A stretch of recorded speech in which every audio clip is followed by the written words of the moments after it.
I'm Chris Solo, and welcome to the Fabled 42, where we build community through friendship, gaming, and chaos. You are watching the Realms of Ukodor. You catch us live every Wednesday at 6:30 p.m. Pacific here at twitch.tv/Fabled42.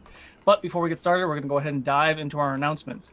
I almost said the wrong Chris for the intro, just for the record, talking about it, and that would have been terrible. Anyway, so everything that you see that's 3D printed in all of our campaign shows is brought to you by Griffin Co. Griffin Co. Go ahead and check out our friends over at Critical Dice. Critical Dice. We use the promo code Fabled42 for 20% off of anything that's non-subscription. Wait, yes, I said that right. Yes, they are so nice. Best way to support the show, all of our shows, is through our Patreon, but you can also support us through Twitch Bits, and you can check out our Ko-Fi menu down below. Our monthly Ko-Fi donation drive does end on Sunday. We have the next episode of The Choice is Yours from 8 a.m. to 3 p.m. Pacific. We have 2 groups this time instead of 3. We try to give the groups a little bit more time, but that Ko-Fi menu is active all throughout the month. So anything that you all donate throughout the month goes towards that drive. We have a lot of other exciting things going on. So Lizzie, you want to talk about next week? Yes, so next week we will be taking a break from your usual Wednesday night programming. The Realms will still, or the rollout will still be on, but Realms of Ukodor will be taking a break because it will be Trans Day of Visibility. And on Trans Day of Visibility, we will be raising money for Trans Lifeline. But when I say we, I mean a great group of trans role players who will be playing an independent RPG written by a trans woman called Dream Askew. It has no GM, it's dice free. It'll be a really different experience, and they're going to be having a great time. So I hope you all tune in for that. Thank you very much. Another big thing that we have going on this week, tomorrow at 7 p.m. Pacific at twitch.tv/GaryCon Greyhawk, we have a episode called Terror Between Worlds. It is where we actually start to continue to unify Ukodor and Greyhawk together. I know some of you have watched Wizards of Ukodor and seen the beginnings of that. This episode actually takes place right before Wizards Ascension. So if you're looking for the timeline of when this event takes place, there's a group of adventurers that are not connected in any way, shape, or form to anything else that happens right before Wizards Ascension. So go ahead and check us out over there tomorrow evening. We will continue and wrap up our Stop AAPI Hate charity drive. So you can continue to donate right now on our panel. We'll have the links for you as well when we're over on the GaryCon Greyhawk channel as well tomorrow. It is hosted there. However, I will go ahead and post the VOD on our channel right after the episode is over, so you can watch it VOD here as well. I feel like there's something else. Next episode of Vault is on Saturday at 6:30. Choice is Yours Sunday morning. Next episode of Middle Earth Shadow in the North is Sunday at 4 p.m. And then starting up next week again, back to Legends of Shalgal at 5:30 on Monday. Is there anything else that we're supposed to? That's a lot of stuff, Chris Solo. It is a lot of stuff. So much stuff. Oh, shit, snacks. Patreon subscribers, we're going to continue. Wizards. Pretty soon, we're sending out to the Patreon subscribers our community list of games for you to pick from for FabledCon, which is April 14th through 19th, and that Saturday for the community games is the 17th. So I'm not sure if we have the list of GMs and games yet, but I think we're working on that. But in order to get a ticket to play in those games, you have to be a Patreon subscriber. And once we get through the Patreon subscribers, I believe we will open it up to Ko-Fi tickets after that, after they get first swack at it. You only get to really play in one game, unfortunately, because we're doing it during that morning time slot when we're not streaming anything live. So then you all can come back and we can all do all the fun things. I think that's it. I guess that's all I got. I'm still thinking about other Chris's in my head. So without further ado, let's go ahead and get ready for the next episode of The Realms of Ukodor. Ukodor.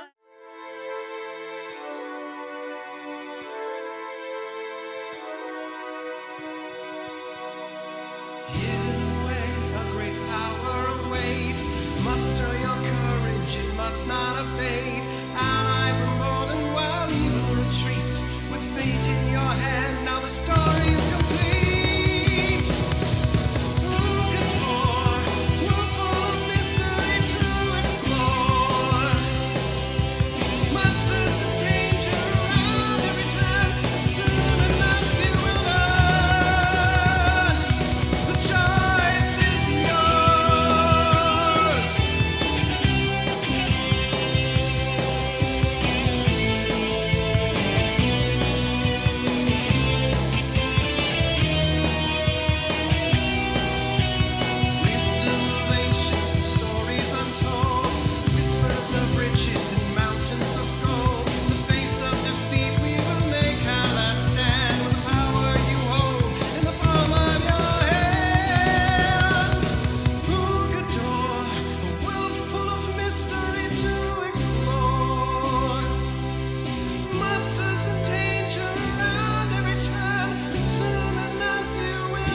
It's going to be an interesting episode, ladies and gentlemen.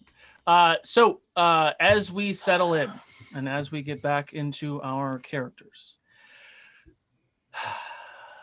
the Dawnbreakers stand above a fried corpse of the white-bearded mage, contemplating on what to do next.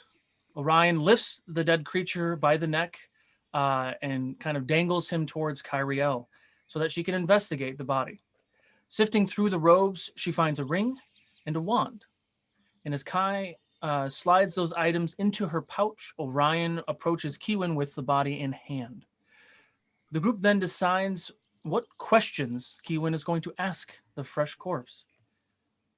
Eventually, Kiwin then does cast Speak with Dead and asks the corpse several questions.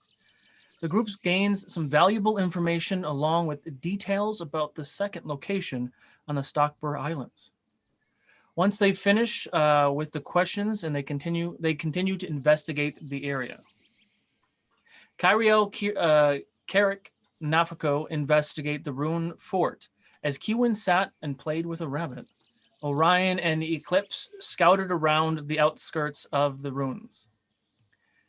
There they found large stone statues that sat upon the earth towards an opening to a crypt, where 4 of those other constructs stood guard. Eclipse attempts to sneak around to the side of the constructs for a better angle to strike, as Orion begins to negotiate with the creatures. However, this does not end well, as Orion pretends to be a white cloak himself. Sorry, I'm visualizing this scene in my head right now. You take me as a fool, one of the creatures yells out and charges Orion with an attack. All 4 constructs engage with the 2, and Orion gives out a bellowing roar, startling the rabbit Kiwin was sitting with. Yelling out to her friends that Orion is in trouble, Kiwin dimension doors to his location. As she arrives, she sees that Orion is unconscious and over the shoulder of one of these creatures. Quickly, she casts Healing Word, bringing Orion back into the fight. Eventually, the rest of the Dawnbreakers arrive to help aid the fallen friends. Kyriel casts Levitate on the now fallen Kiwin so that she is pulled out of harm's way, elevated 20 feet off the ground. Carrick in the back, taking long shots on the creatures as Nafako lands a well-placed attack, dropping one of the creatures. Eclipse leaps off of one of the pillars and drops another, as Orion, back on his feet now, slices right through a construct, leaving one remaining. The group ties up the remaining construct for questioning. There they learn that this construct goes by the name of Zayaku, and Nafako approaches Zayaku, and he can't take his eyes off of her. As she questions his origin and he questioned hers, shortly after he shifts between the planes, escaping out of his bindings and approaches Nafako, reaching for her hand to help her stand up. Once their hands touch, their minds are tethered. The 2 share memories from their creation to the present moment. Both in shock look upon one another. Nafako sees this creature awakening in a giant room with thousands of other constructs just like him. Time flashes forward, and then she sees him charging into a town, killing and destroying everything in their path, wearing white robes with bronze dragon symbols on their chest. In the distance, she sees through his eyes as if she was there, seeing someone who resembles Kyriel running away. Another flash, and Nafako sees the same portal they used to travel to the frigid expanse. Time passes as the 2 continue to disclose information about their creators and their purpose. Looking towards the crypts, Zayaku warns the party that it will be dark soon and they should not be near this crypt because he will be awakening soon. A creature that feeds on the innocent and goes by the name of Reynald Varzul. The group hurries down the mountain and with an attempt to reach the Honka truck before nightfall. So at least 20 minutes away, the mist begins to rise and the mountains and clouds begin to form. Darkness was arriving sooner than expected. Kiwin with the drift globe beaming sunlight instantly dissipates as Kyriel looks back at a familiar face. Sumanji stands there, hands reaching out for Kai, asking for help. Kai shakes her head and begins to approach. Carrick and the rest of the party yell out to her with no response. Zayaku yells out in the group, exclaiming that they are in grave danger. Hearing his voice pulls Kyriel out of the charm and is reminded that Sumanji is not there and fights off the charming effect.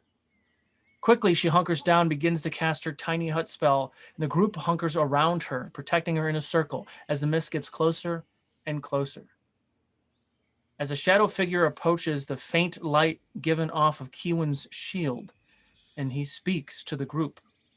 He reveals, in fact, he is Reynald Varzul. Listening to the heavy beats of their hearts, he can almost taste their blood on his two lips as two large snake-like fangs emerge from the top part of his mouth, taunting the group, much like a predator plays with his food before consuming it. Just then, Kyriel is successful with finishing the spell, and the party is protected. Reynald smiles at the group and tells them he will be seeing them in their dreams, and vanishes. The group, tired and scared, attempts to sleep through the night, with nothing but darkness surrounding the camp.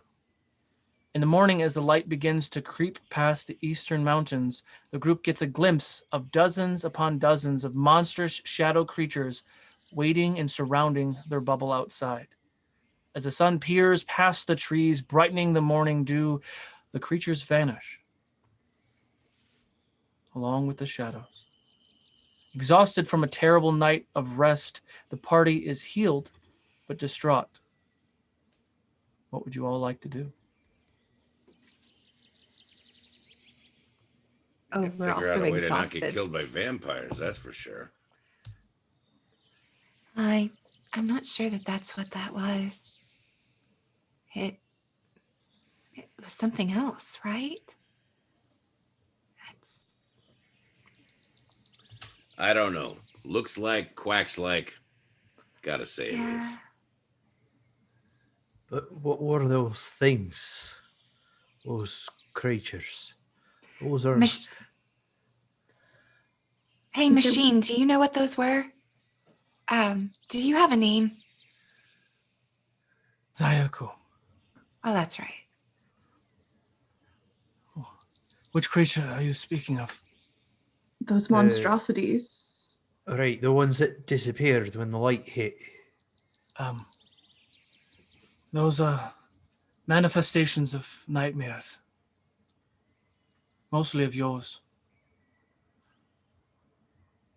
So could they have hurt us? If we were not in the bubble, yes. Well,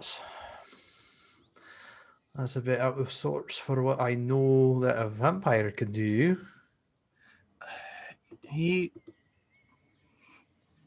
His strand of vampire is different than the ones that you may have heard of in the past. The only vampire I met was actually quite nice. Well, You've The met first another one. vampire, first Well, hand. Yeah, well, two actually, and one of them was very You've mean. met Oh, two well, vampires first hand. I guess we kind of met that one, but I mean, he just attacked us. Yeah, Meeting is. he attacked and then sort of just vanished real quick. But I don't know if we met him. Who We did ac- Didn't Accidentally really released exchange him. formalities. who did you meet?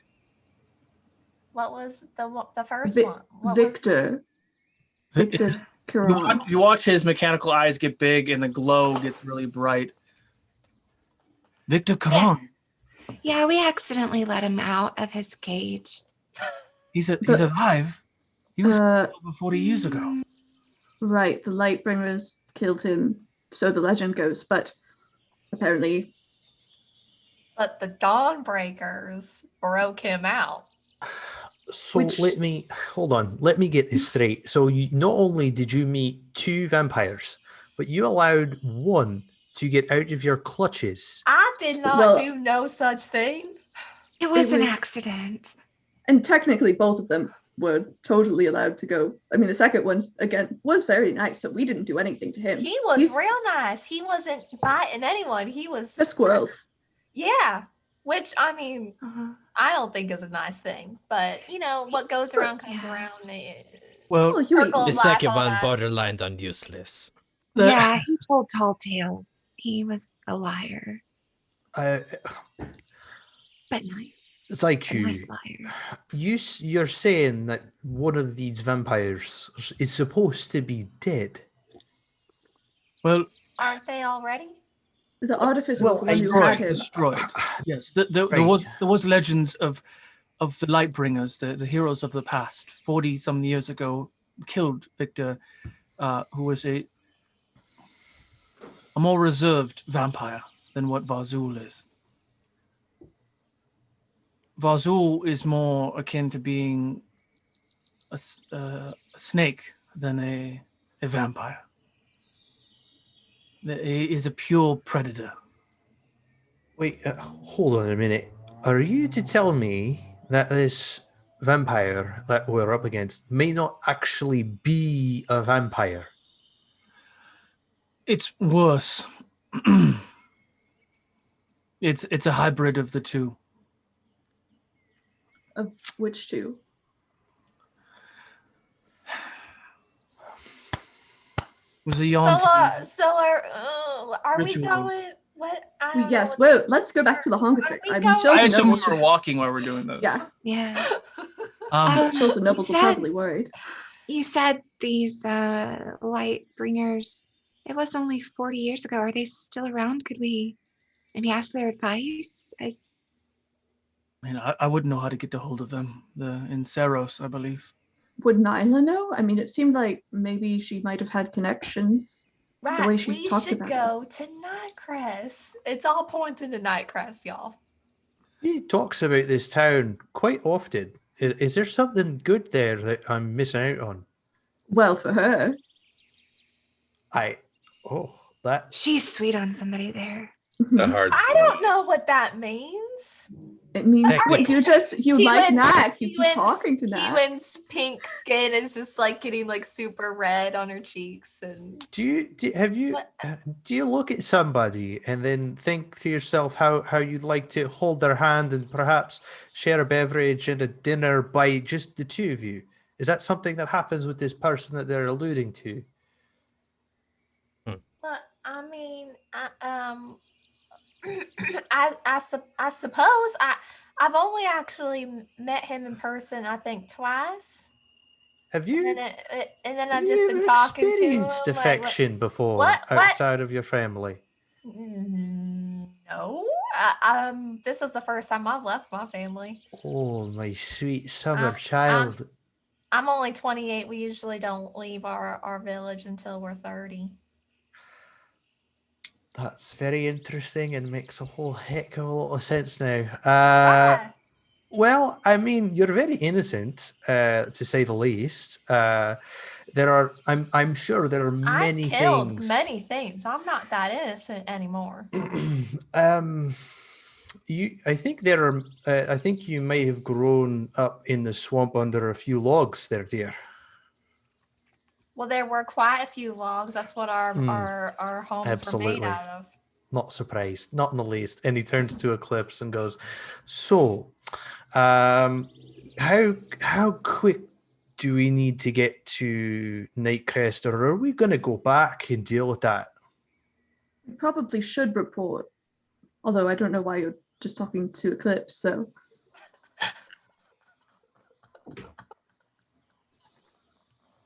Well, Ralph goes like, are you? Never mind, this never one's not quite mind. sure No, either. I But in either case, we do still technically have a contract with Nightcrest. Oh, you all have business in Nightcrest. Mm. That's Well, why we gotta go. It's Yeah, because Oh, business. so it's like a two-pronged thing. One to make her feel all funny on the inside, and the other to go with the contract. Right, but we reached out to the holder of the contract and she didn't have any immediate work for us. We sort of signed up with her and then we walked through that portal and then we were gone for 3 weeks and we just got back and the immediate threat has gone. So Right. So okay. So we've got to get back to Embertide and tell what's her face that things have been dealt with and that there's a bigger problem up here than she initially thought. And then we've got to get you lot back to Nightcrest so that you can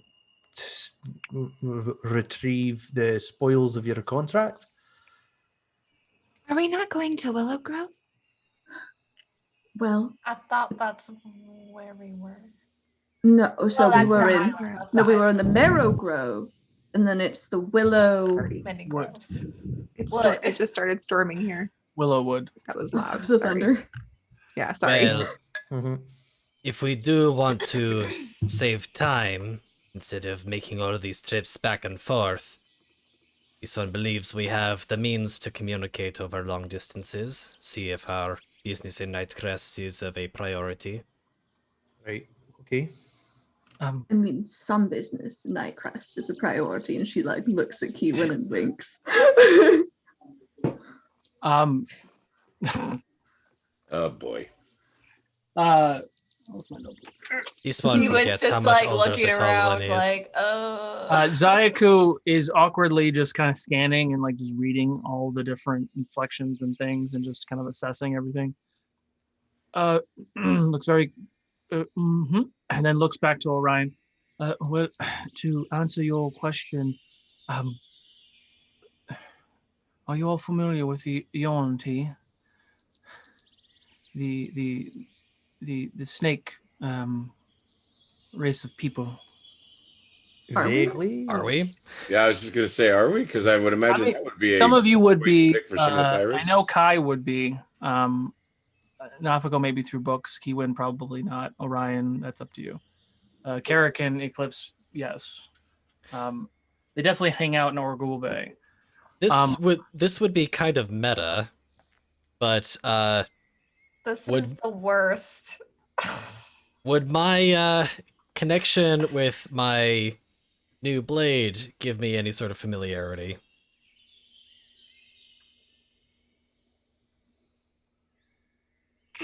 Probably not, because that Interesting. was a farce. Okay, cool. Just checking.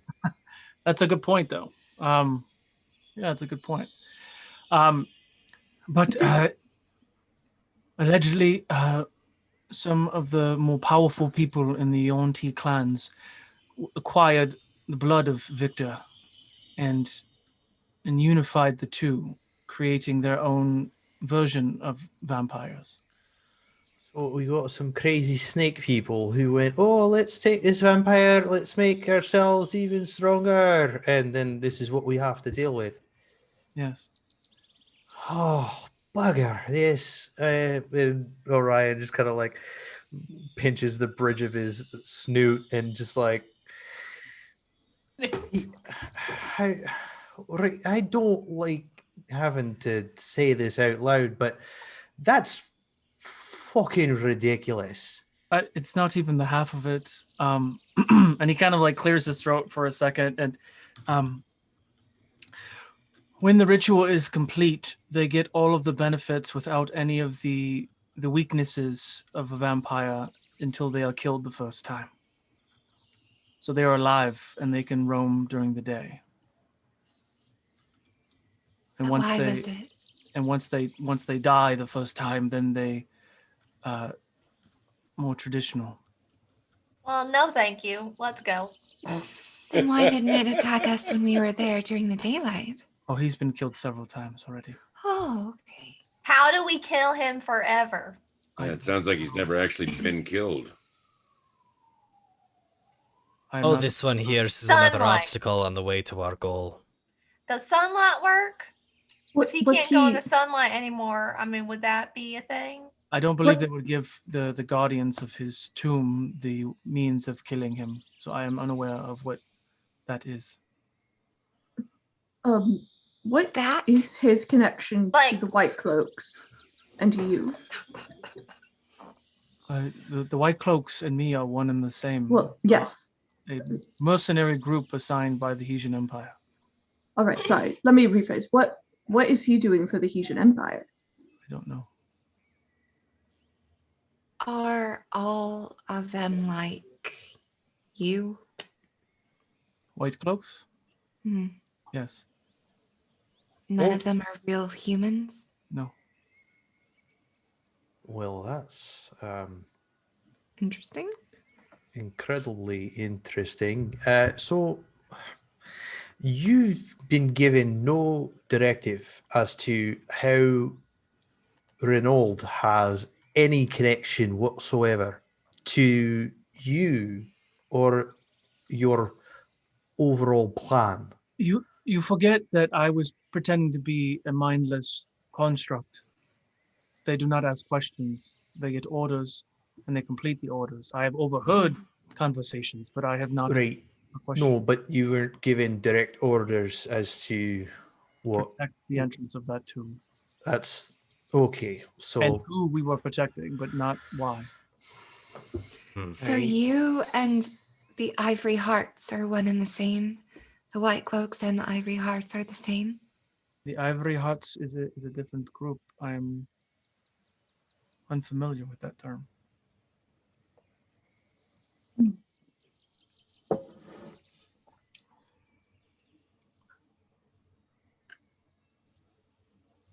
So I guess the right question for us right now is, do we go back and deal with the big bad problem that we've now left behind us?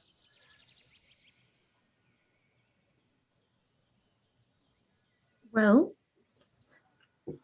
it's a good question. I'm really tired. They've seen our faces. It's in our heads. Or tried to Definitely be. knew of us.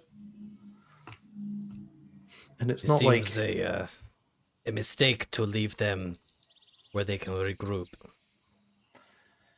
and it's not exactly like, if we leave it alone, it'll just do what it wants to do and won't harm anyone. It's not like a big elephant.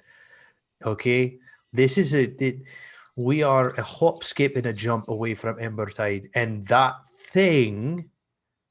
monster is going to come down to Embertide in the dead of night and is going to reap the town if we let it. He's been doing it for a few months now. Excuse me, I'll correct what I said. He will continue to reap the town in the dead of night.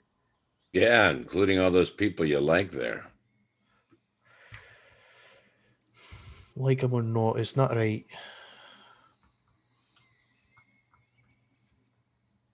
It seems that this may be part of the problem we've been contracted to deal with. It's true. It's interesting that you don't know the Ivory Hearts, Zayaku, because that's what we were told this group was called in the North Marrow Grove. Oh. But maybe it was the name they came up with it. They didn't disclose that name to us. Again, I'm pretending to be a soldier. So I am on the outskirts. I only overhear some things. But you are a soldier. I'm technically more of a medic than I am a soldier, but yes. But you've killed people. Yes, as good people. As you have as well. Oh. Not good people. Are there... Not a father holding his dead child. Sorry. Are there those amongst your numbers that specialize in assassination? Yes. What can you tell us of them? Well, my sister that you murdered right in front of me was one of those. We could have put her back together. Maybe.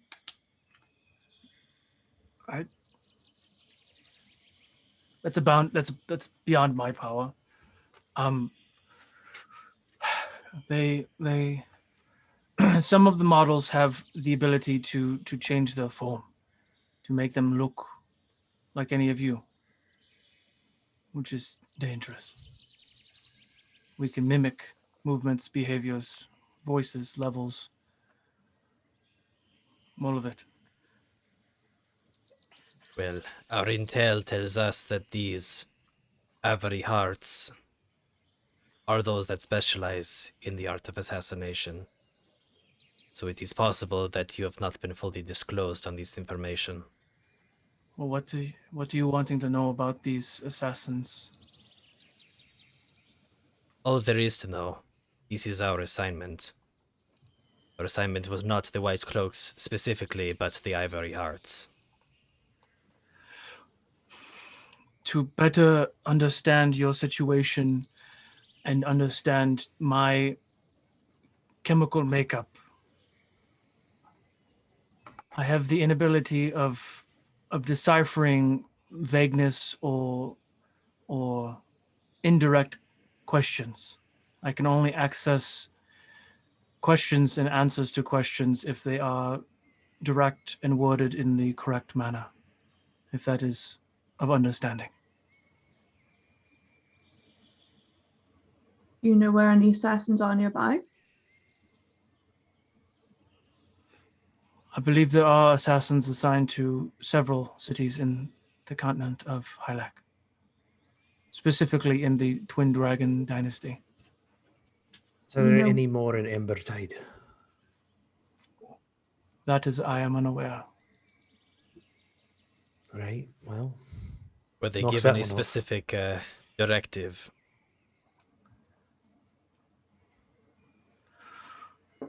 The constant directive that I have received is patience. Waiting for the right moment.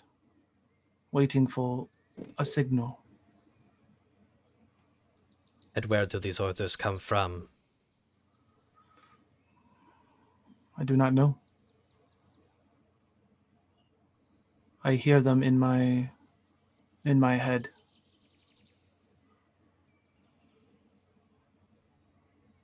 And Eclipse is going to look in the direction of Kai and Kiwin. Sound familiar? I think this is something different, though.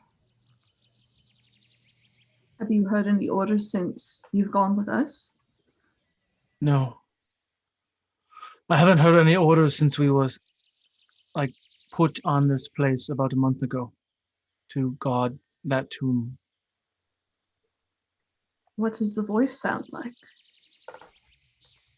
It's male, I believe.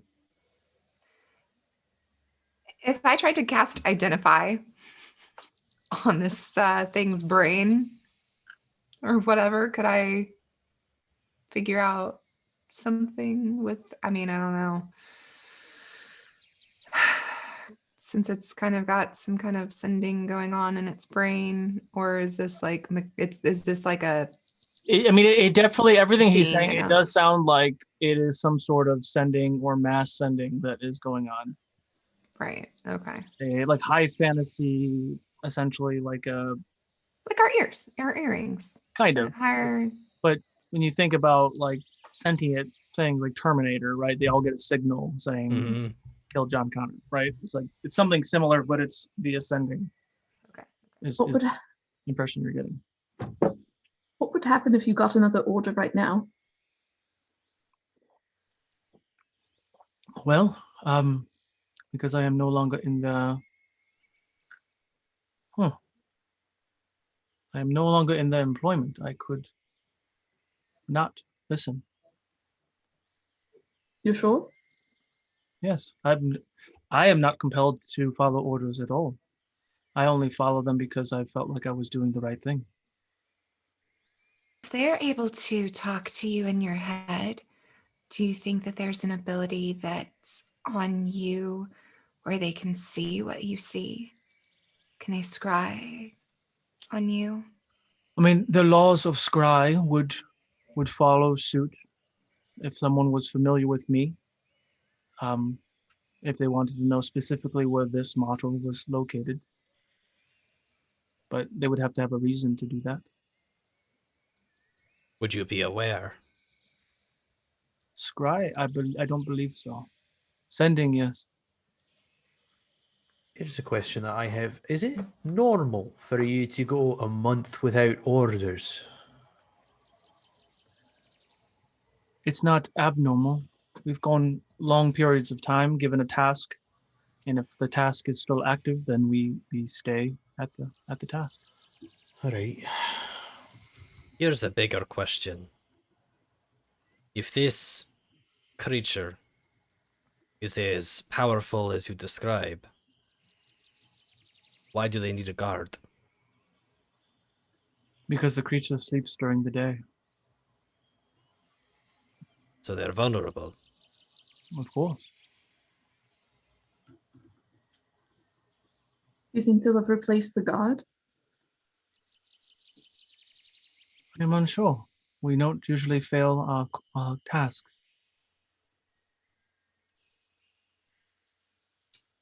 It Well, seems. Should almost be back to the honker truck, but Oh yeah, you're definitely like approaching. You see Noble and Chills. They have like a pig on a spit, and they're just kind of like hanging out. Half their armor is off, just cooking. Do they look fine? Yeah. They don't look half eaten? No, Okay, good. they look unaffected by their terrible night of sleep. Oh, good. Seems we have a finite window of time with which we can respond to this situation. Either we put them behind us and hope for the best, or we take our fates into our own hands and strike while the opportunity is provided. Talk about bound to your fate.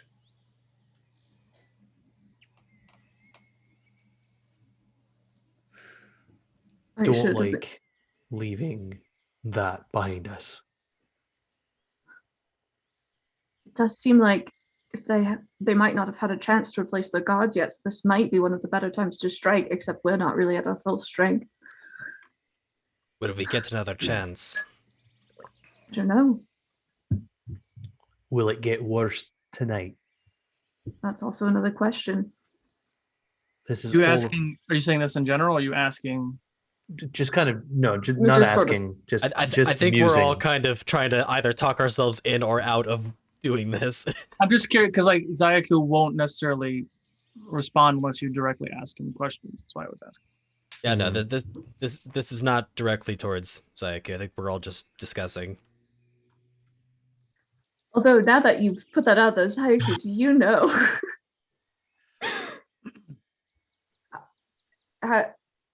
he made it hard for us to sleep, like he was in our heads. Do you know how this works? Yes. He marked you all before the bubble went up. So we'll Marked us. Well, that's What the? Where? So whenever you sleep, he knows where you are. It's like Santa. he Right. knows when we're awake too. Yep. And And our I'm guessing- alignment.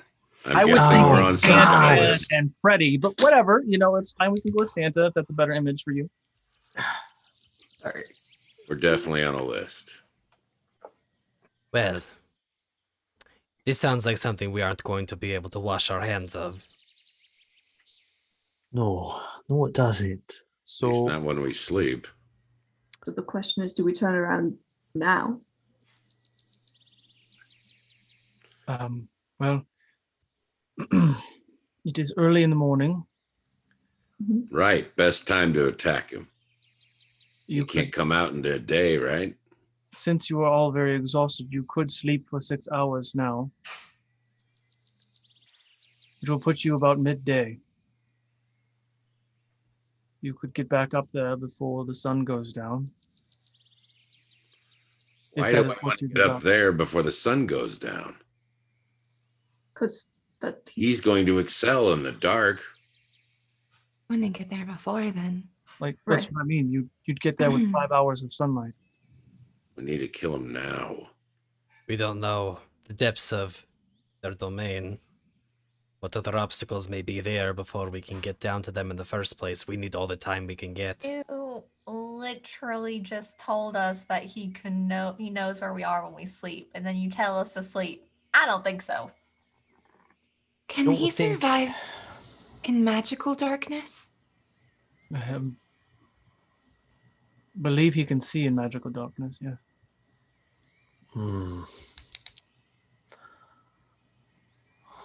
What about the magical light then? The kid's glowing ball thing. If he does not dispel it, that could harm him, yes. I have other ways to bring light into this situation. I'm Well, surprised you didn't dispel that Just magical make his ward whole that we damn had. place glow. It'll flush him out into the sunlight and we kill him. well, this one's not waiting for them to get another chance to do any further harm. This one's going back. Yeah, gotta admit, Kitty's got a point. Going back now, As said, no time to waste. I would advise you all, you have time to sleep, is what I am saying. And you told us that he knows where we are when we sleep, so Yes, most people sleep in the evening when he is awake. If you sleep during the day, he is sleeping as well. Eclipse is already backtracking. Are you sure we shouldn't rest, though? there's Yeah. no way I can rest. Should we take our Hike friends with closer us? and then rest? That's a possibility. Get up there, have a rest when we get there, and then go in when we're done. That's Where are you gonna rest? wherever the grass is green.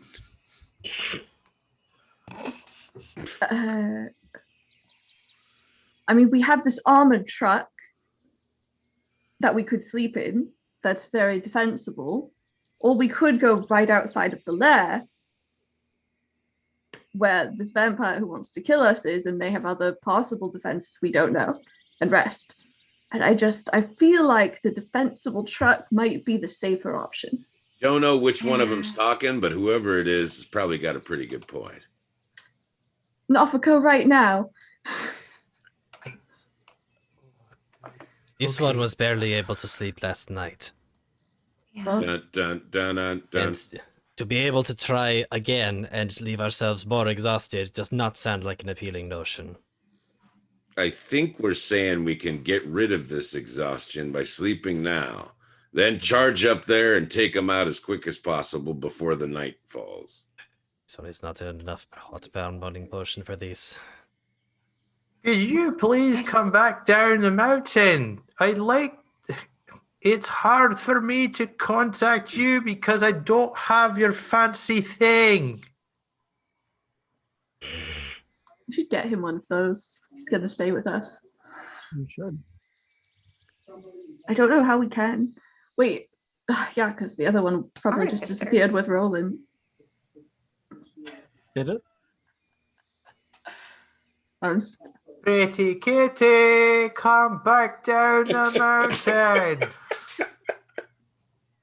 Poor Eclipse. I don't think he likes it when you call him that. Oh, he'll get used to it. That was a 18 to throw a dagger at Orion's feet. He's got decent aim, but he can't hit me for shite. I don't think he was trying to. Eclipse grumpily makes their way back down. You're just about as feisty as that pepper you gave me. That's nice. Lucky this one didn't sleep well. Was aiming for your heart. You keep telling yourself that. Oh. Aiming for your heart. Ooh. I'm just kidding. He knows what he said. So, shall we go for a nap? I think that's about right. Mm. I think Now, we should try. Kiwin, I know you're not I'm exactly. not napping. I know you're not high on the idea, Not But- napping. but I don't think we should go in half-assed, and that means that you've got to sleep too. There's no way I'm going to be able to sleep. No way. Not even in an armored truck. Nope. I don't know what this is, and I don't really trust it. So Orion will lean over to Kyriel and go, Do you have I'm like a looking. I had the Great same minds. spell I if was that's what literally you're thinking doing. the exact same I was thing. looking. I don't have it. do you perhaps have a pepper that will knock her on her feet? I do have the sleep spell. Oh, good. See, I don't. So I'm glad that you do. Give But her a that little doesn't- melatonin. I don't think I can roll high enough. No, because you're still full health. You just have 1 point of exhaustion. We'd have to like. Yeah, you gotta beat her down a little bit, and then So there's no way I could ask you really nicely to close your eyes and just think nice things. no, thank you. Well, that's about all I'm going to do. I think I'm going to go and follow Come on, this. Eclipse. Time to shine the pennies. Yes, let's do that. I will ask the boys to watch over the construct. Sure. It's not coming in the car with us while we're sleeping. Sure. Well, he sits outside. He doesn't need a long rest because he took one, so he's just sitting outside and. This one was he pronouns. He was. I mean, I think they referring to himself. refer to them as they and them initially. Oh, okay. But they do wasn't take sure. on a he or him or she and her because of the model that they have been given. But so he does resonate with that, but either is okay. Okay. He's trying to be more identifiable, I guess. So he's trying to fit in as he can. Well, unless the morning birds come for all, the night will bring challenges. Okay. So whoever wants to take a long rest can. It would go with no issue. You would be able to remove the 1 point of exhaustion. Kiwin, you don't remove the 1 point of exhaustion, but you don't get another point because it's still the same day. Sitting outside in the sun. What did I do?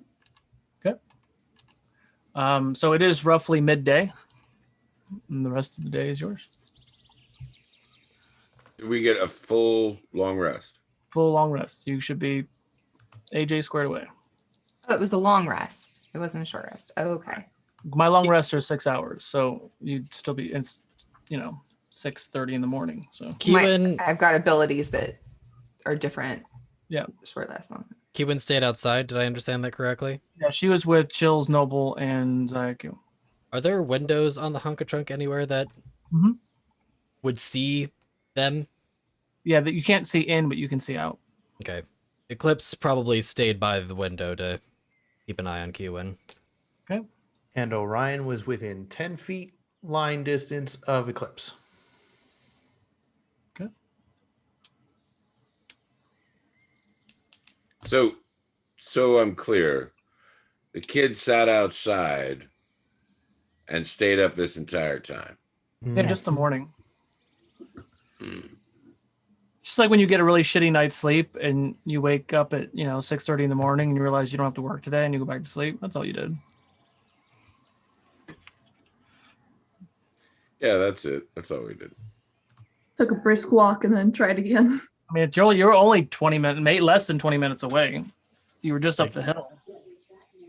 I hope she's not going to get a second point of exhaustion for this. No, I already said she doesn't because Oh, it's good. still the Oh, same. good. Okay. It's the middle of the day.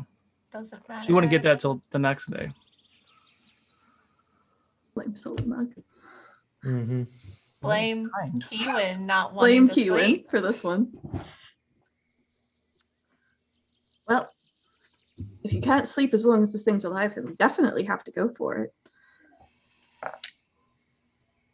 That's right. Let's go. Yes. Let's go. Would you be able to make any other constructs that we come across stand down? I've never tried. It's the best I can say. You think you could lie to them, potentially? We need to bluff past them or something? Usually we aren't given command. We are given orders and we all just follow suit. So one of us giving orders to another is foreign. It doesn't mean it wouldn't work.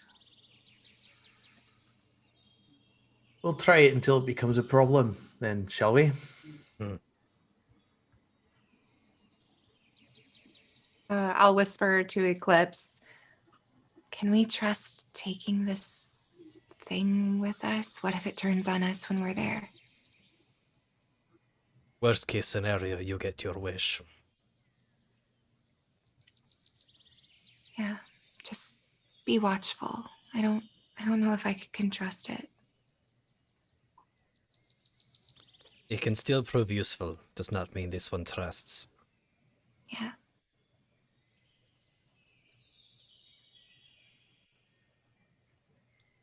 Well, we're running out of daylight.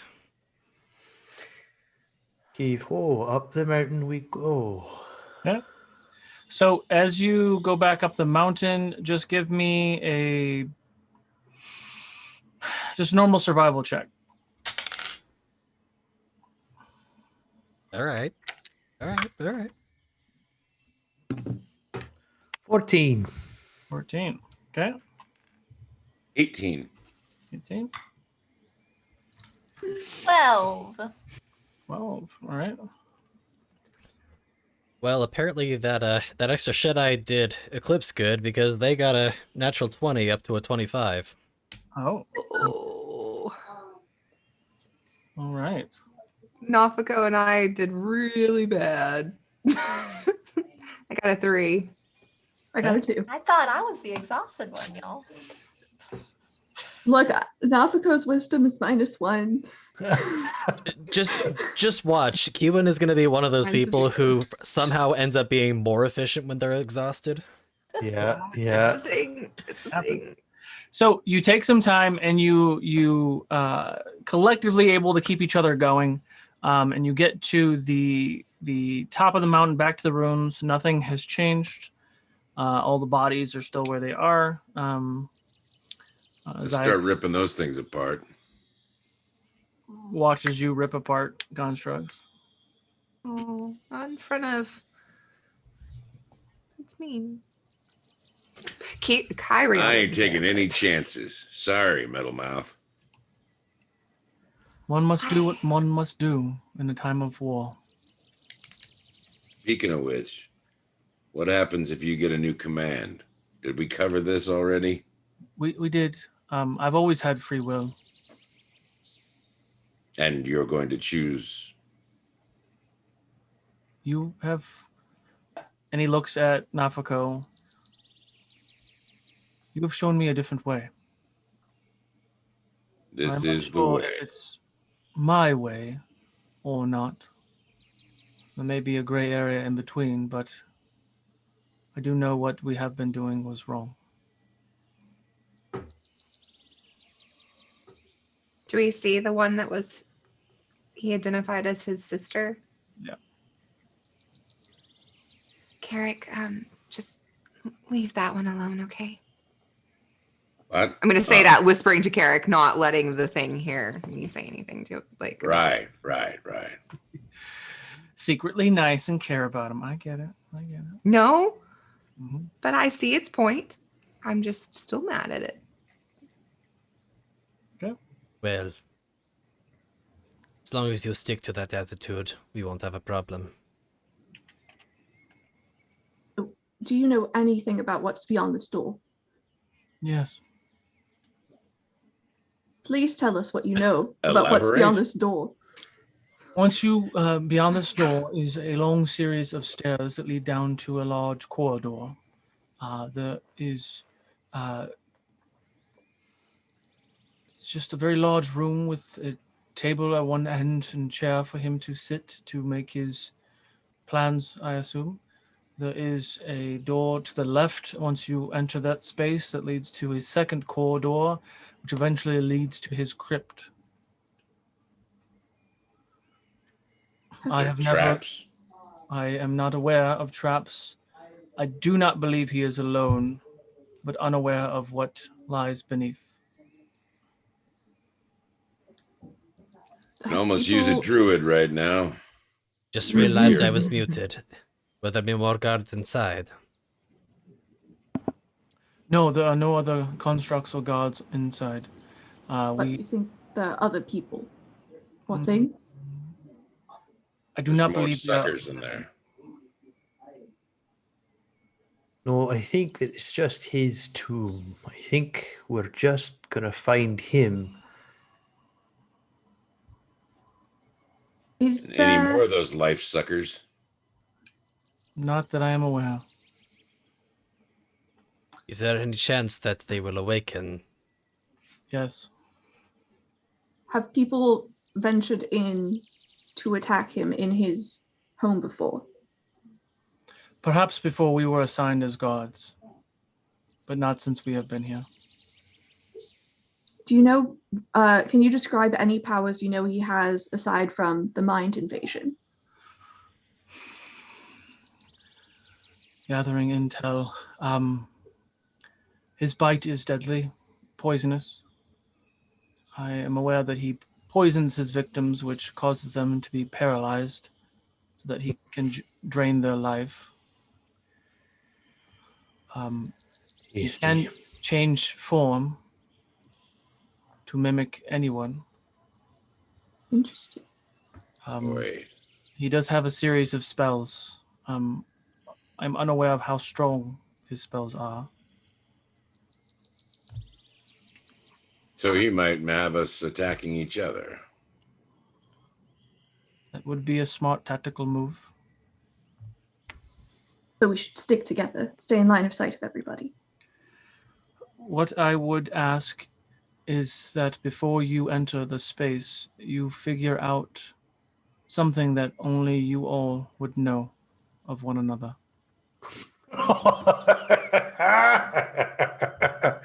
I'd like you all to guess one thing about me. I'd just love to hear it. You have a crush on Eclipse. What?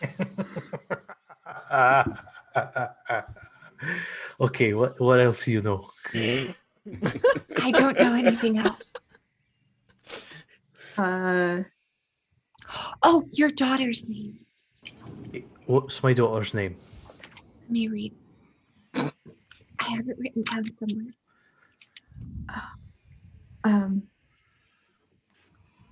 It was You just something told pretty. us to it I know. yesterday, and yet it feels like weeks for some reason. Hmm. Artemis. That's right. That's my little girl's name. I know That's it was right. pretty.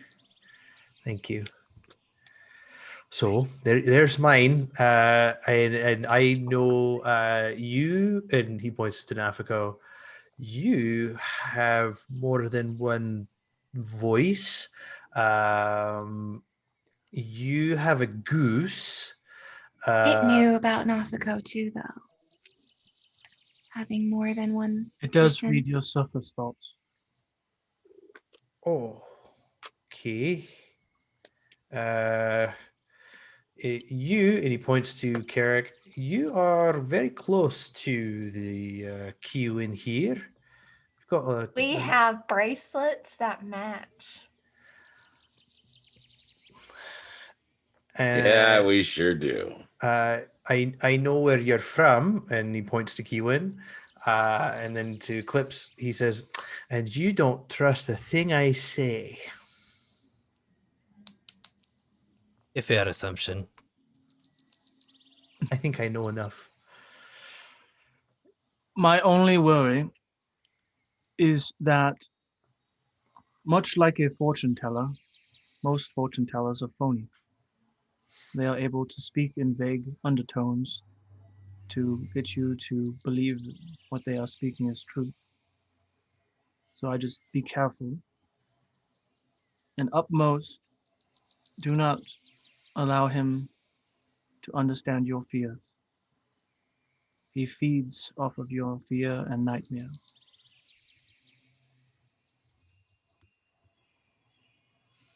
That's your only worry? Is he? That's it? Yes, because he will defeat you if he gets in. If he gets to one of you, he will defeat you all. He gets to one of us? Just in any of our... For example, if he gets into your mind, Nafako, and is able to replicate you and your voice and your surface thoughts, your friends will not be able to tell the difference. But if he goes for me, there's a lot of people he'd have to replicate. He has been doing this a very long time. Yes, but has he met anybody like me before? Because I haven't, and I'd be very curious if he has, actually. But that's... Perhaps you But could ask him. We're wasting that's time. dangerous. We are wasting time at this point. The important thing, slit their throat quickly. Kid, just make the whole damn room light up. How about that? But you said he's died before and he's come back. See, Yes. We're The gonna have Auntie to were make sure able we finish to the job. do something along the lines of what We'll just burn the body. a lich would do. Does anybody have salt? I've heard that really soaks up life essence. No, I do not have soap. Was that salt or soap? Salt. Oh, salt. My Okay. mama has salt, but I don't. Unless there's something amongst these rations, no. We are running out of time. So. Well, I think that what we've got to do is at least separate the head from the body, and that'll give us some time. And burn it. And burn it. That's definitely on the list of things to do. But we put it in 2 parts. That way, it has a more difficult time, if anything. That's what I learned with the Hydra. I can destroy undead, although I'm sure he's way too powerful for me to do such things. But I can try anyways. What would happen if the head was put somewhere inaccessible? I have not seen him die, but my understanding is that this body dies and he is reborn in a new body. So putting them in the bag of the tall one would not help. I am unaware.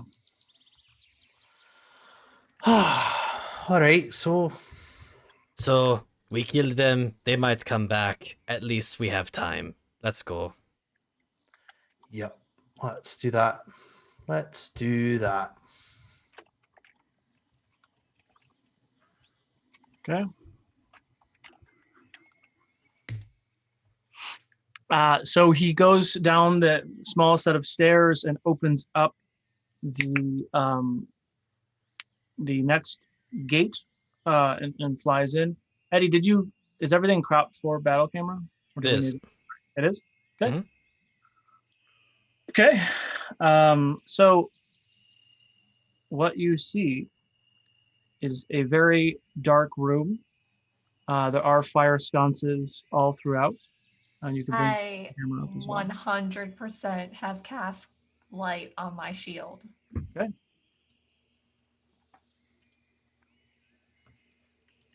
Trying to remember which one is. Wicked Dark. Oh, it's slightly less Wicked Dark. Okay, now it's Wicked Dark again. Oh man, it's so wicked dark in here. There's Keelan. All right, now she has a torch. Take the Am I car to supposed have to- it, yeah. How am I supposed to see anything in this place? So Keelan has cast light on her shield. which So- should be Yeah, so lighting 20 things up. foot radius. Mm-hmm. And then dim light for an additional 20 feet. And it has been a little brighter than what it was before. The light does not feel like it is as bright as it could be.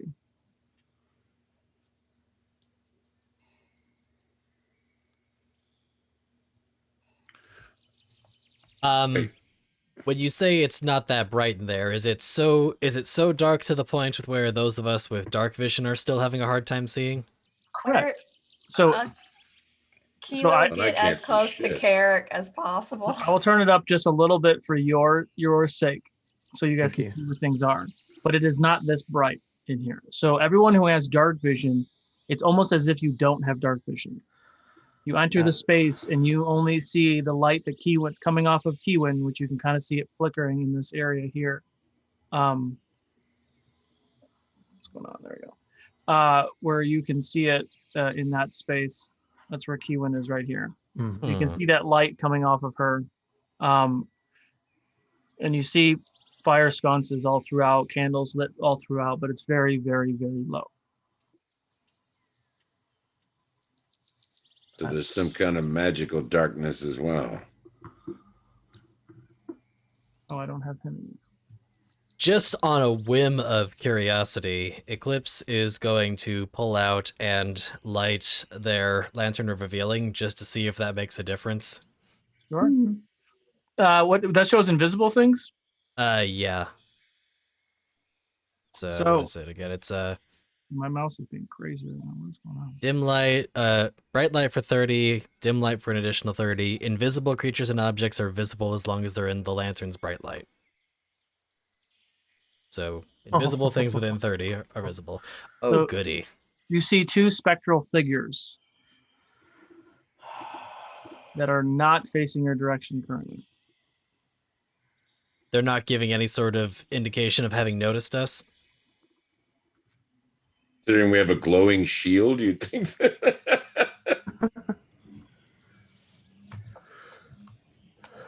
Well, Eclipse's fur has gone a little bit on end, but Sure.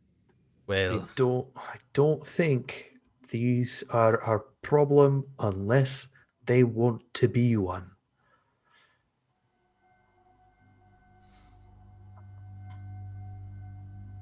well, nowhere to go but forward. Do you need me to hold your hand while we do? Your hackles, they're raised a little bit. This one is fine. And proceeds forward. Once you make a step forward, Eddie, Mm-hmm. once you get right about there, all of the fire, all of the light sources in the space illuminate. Oh, that's good. You Guess also somebody knows see we're here. more of the spectral ghosts floating in the space. Is Zayaku here? Yes, he's right here. Yep. Zayaku, do you know what those things are? I'm unsure. And he takes a step forward to acknowledge them because he doesn't know any better. And as he walks up to the creature's like, and just kind of floating in space and looks at him.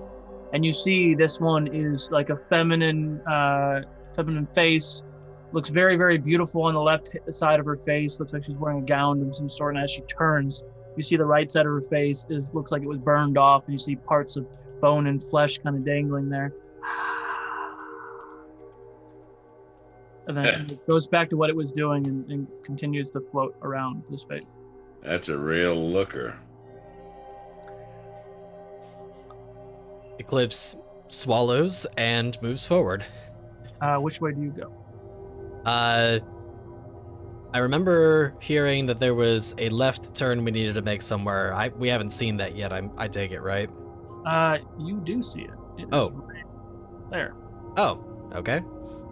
Then proceed over that direction. Okay. I remember that correctly, right? We heard to the left is where their Right. chamber is? Right, okay.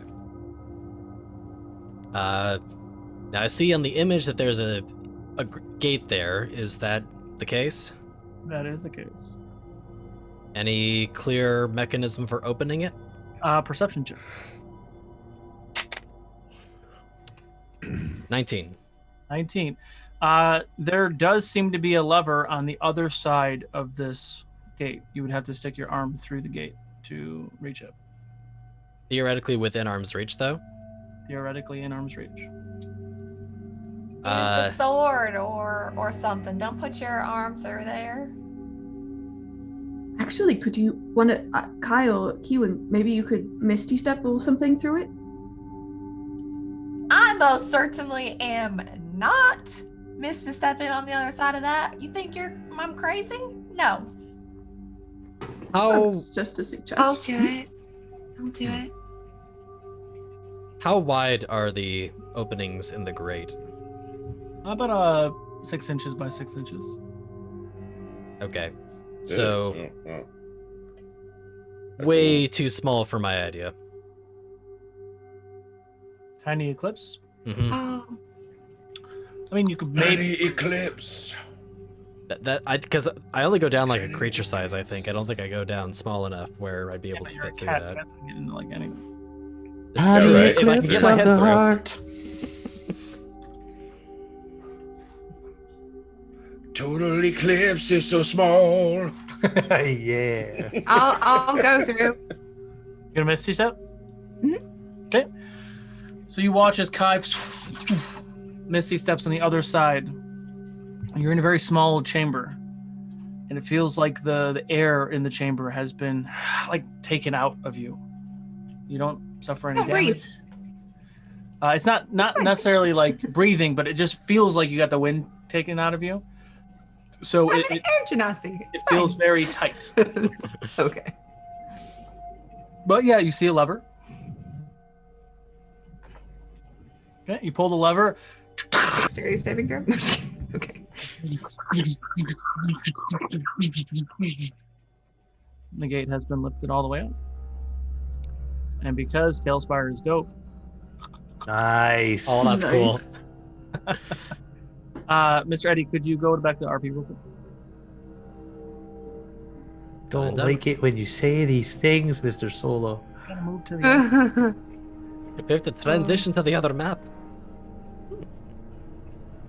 All right. Oh, you got me talking that way now. I'm so sorry. It's gonna be stuck on you, I swear. It's infectious. I don't know why. Does everybody go with? I'm going. Yes, absolutely. So I'm just getting things ready. Because, you know, I definitely didn't say there probably wouldn't be anything today, but it's fine. Luckily, I'm still prepared, but just not as prepared as I'm definitely very glad that I had it set up this way. Me too. Okay, so oh, you fucking bitch. Sorry. Don't talk to me like that, I'm just gonna buy you a drink first. All right, please.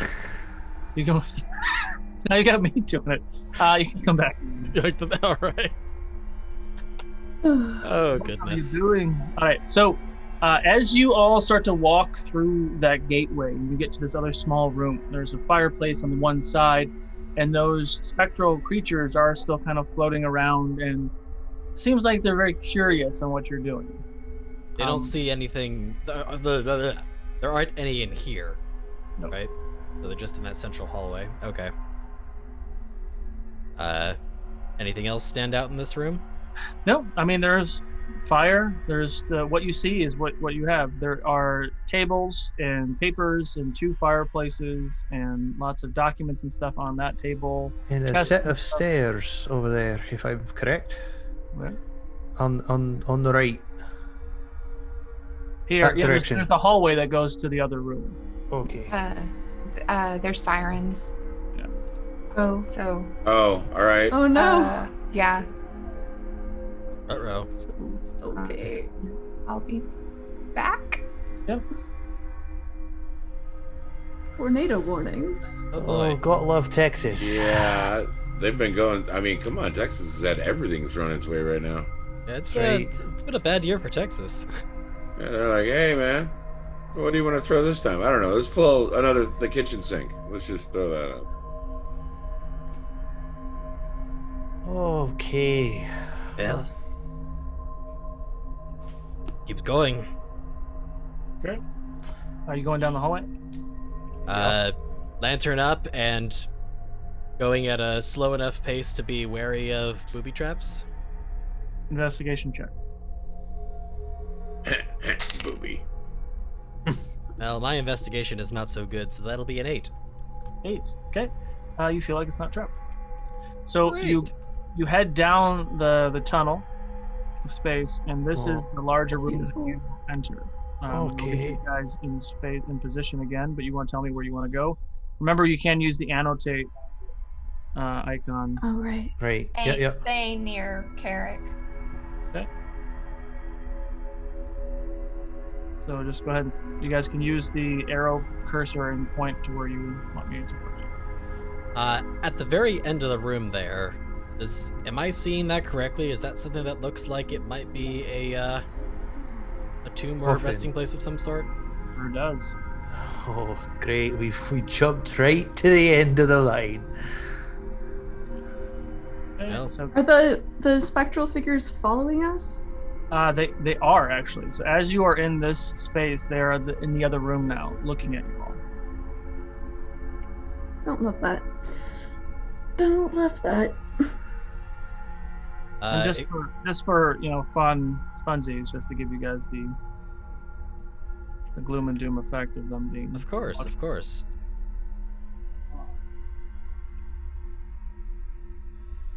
Well, not wanting to waste any time, Eclipse is going to proceed forward towards what is clearly their objective, question mark? Could you hold on 1 second? Keywin, I know that you've got the light on your shield, but could you perhaps bring out that ball and make it as bright as you can? I would actually prefer to do something else. Are we opening this crypt? Are you gonna cast daylight? I have I say you make the whole a crypt glow. new spell called Dawn. Ooh, that sounds lovely. As you all enter this space, the fires in the space have illuminated a little bit more. It's not quite as dark and scary in here as it was previously. The light on Keywin's shield dissipates the second you enter into this space. As soon as that would have happened, if she can see the crypt, she would have cast Dawn over it. Okay.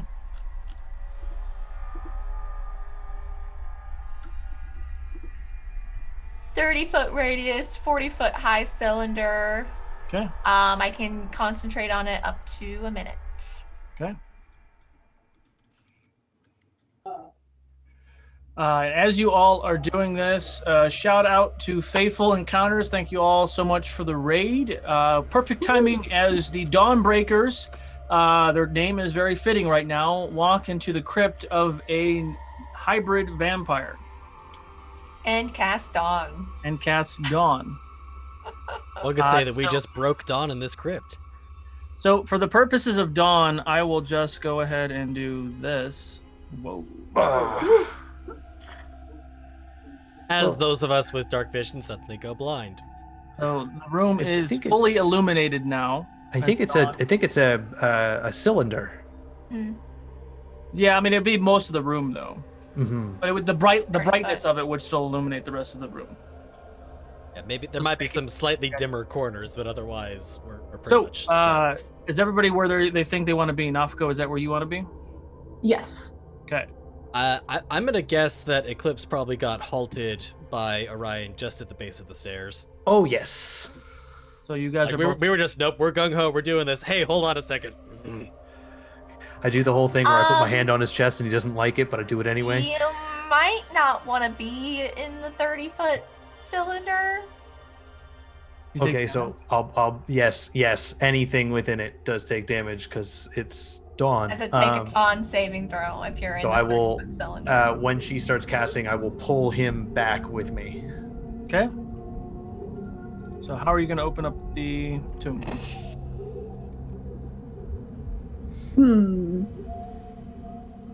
Who's got a high con? I don't know. I mean, I have a very high con save. I mean, it's 4d10 and half of it if you succeed on the con. Of what kind of damage? Radiant. Radiant. I'm also resistant to radiant damage. I'll do it. Oh god. Are you sure? Actually, let me do it. Are you sure? I'm immune to radiant damage. Oh, Ooh. Fantastic. Get in there.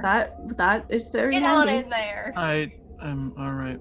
So he walks through and gets up there and opens the tomb. So fun. That's That's okay. so slick. I love that things open. He looks inside.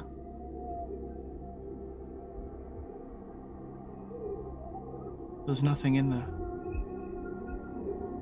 Well, that's, What? It's just Well, can gosh I- darn it! can I I- can't can cast I- this again. You got to start backtracking. Can I make an intelligence check? Sure. I just want to make sure that I can say the thing that I'm thinking. That's a 14 with my -1.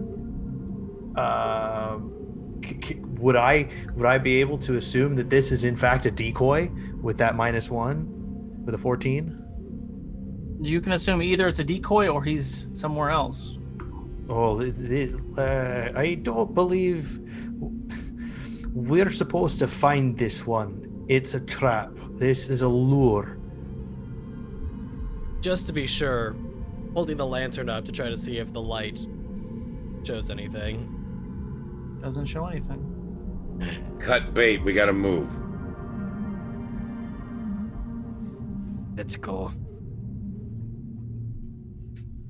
Well, there are all those That's right. figures. A lot to fight on our way out. Really fighting an urge to do something really stupid. Do it. So You there would. are tons of the ghosts now in that hallway. Eclipse makes their way back to the hallway, pauses for a moment to see if they do anything.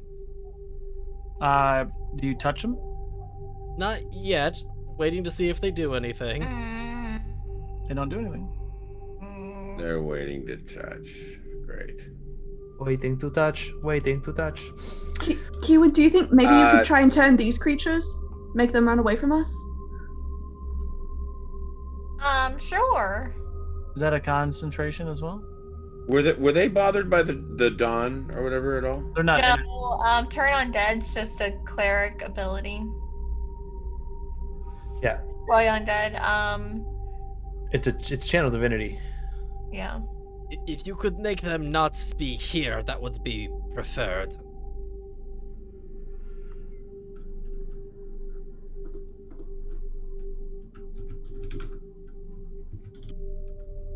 So are you trying to turn them or are you trying to destroy them?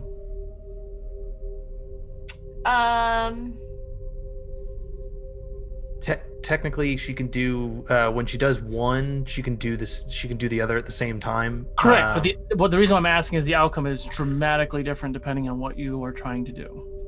Well, I think Keelan would try to destroy them.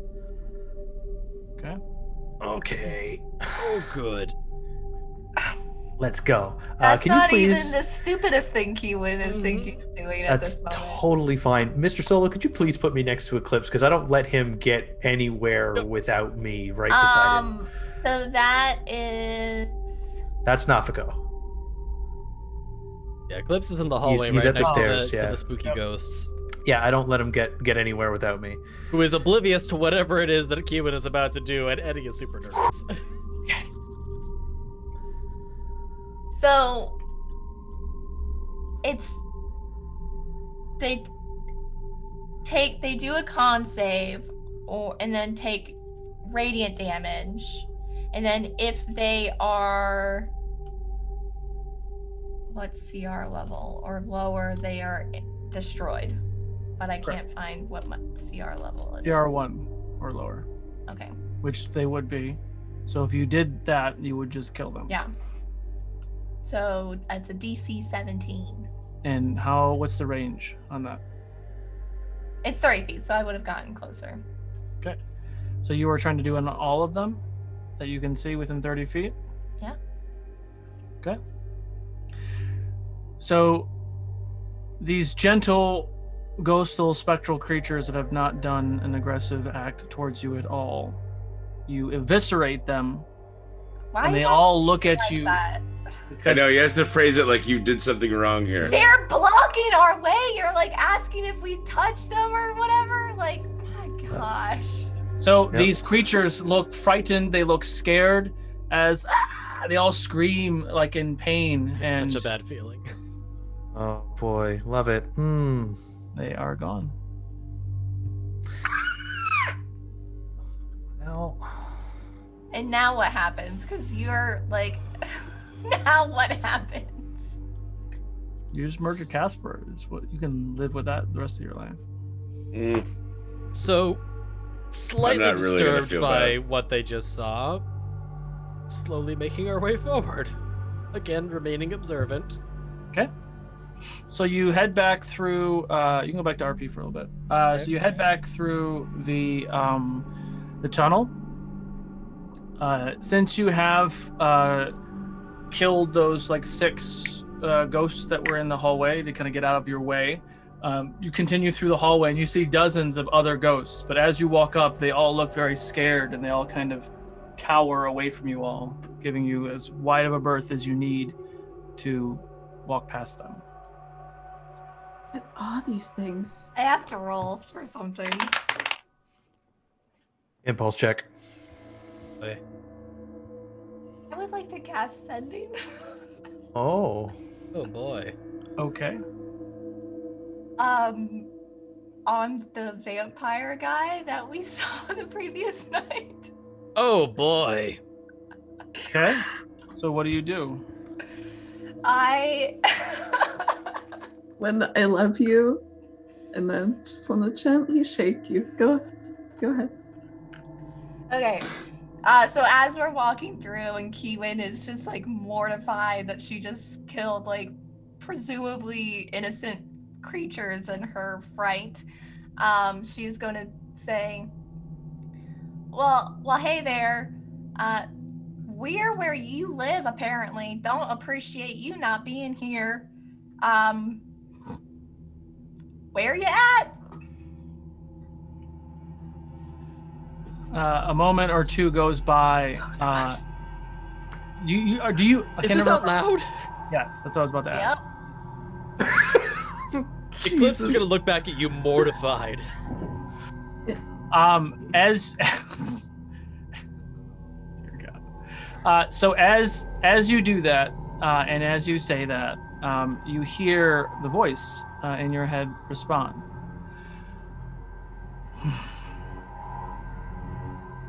Do you make it a habit of killing innocent creatures? tough question. I'm in the main room waiting for you all to return. I'll see you soon. Be prepared, y'all. He's in the main room. May you Uh, always so knock what? on the door of those you're trying to kill. Well, we came here to get this done, and he's not here. So either I just wasted my time and my energy, or he's a very poor host. Don't believe. Yeah. Yeah, he's really hosting us. I don't Uh, believe. Did you at least figure out where they are? I just told you, Eclipse. She And- did say the main room. Yep, She did Eddie's say that. brain shut off for a second there, but thank you. Well, then get Let's- ready let's- for this. Let's. Oh, hello You can bring everyone. us back, Eddie.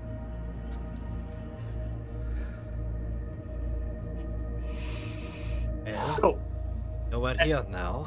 as you slowly He knew we were here regardless. peer into the other room, you see dozens of spectral figures almost look ghostal. They almost look like ghosts.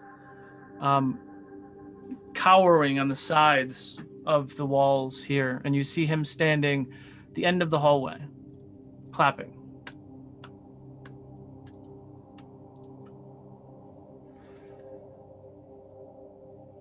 Did we? Oh, book well, on the thank you. show? I didn't. It is good that you have come here. You know, if you would like to get rid of the rest of these specters, that would be very good for me, because I cannot do anything with them in their current form. Oh, he's hungry. That's the problem. Where do they come from? And he kind of licks his tongues for a second. Well, you see, I am not like the other vampires you are all very much afraid of peering into your minds. The Yonti have given me gifts beyond contestation. With one bite, I can extract one's soul. And you have removed 6 of them for me. I thank you for that. So, all right. So, moving forward, we leave the ghoulies alone. We leave the ghosts alone. That's what I've learned. Shouldn't we send them on to their rest? Doesn't seem like a great existence for them. They are not under rest, darling. You see, when I steal their souls, I take their bodies. When you abolish a soul that is here under my guidance, you put the soul back into the body that I am harvesting. Oh, that gives him more power. That's nice. That's so nice. Thank you for letting us know that. So, is it dinner time? Well, I didn't believe you came here for dinner. You came here to kill me, yes? What are you waiting Got that right. for? Nice. Yeah, Boring that's- conversation anyway. Boring.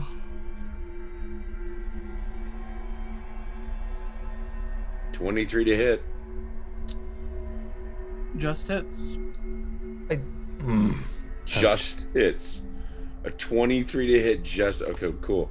7 points of damage. Okay. What kind of damage? That's the piercing. It's a bullet. Okay. Immediately upon hearing the gunshot, Eclipse will draw their sword. Okay. I will cast Fireball. Okay. Tornado free. Hmm? So Or now. need a dex save for that. Everything okay? Yeah, the sirens keep. Yeah, they got. It was bad. Hopefully, it stays that way. Well, sending good vibes. Thanks. Crazy. They were really, really loud. Roll his save, so you can roll damage.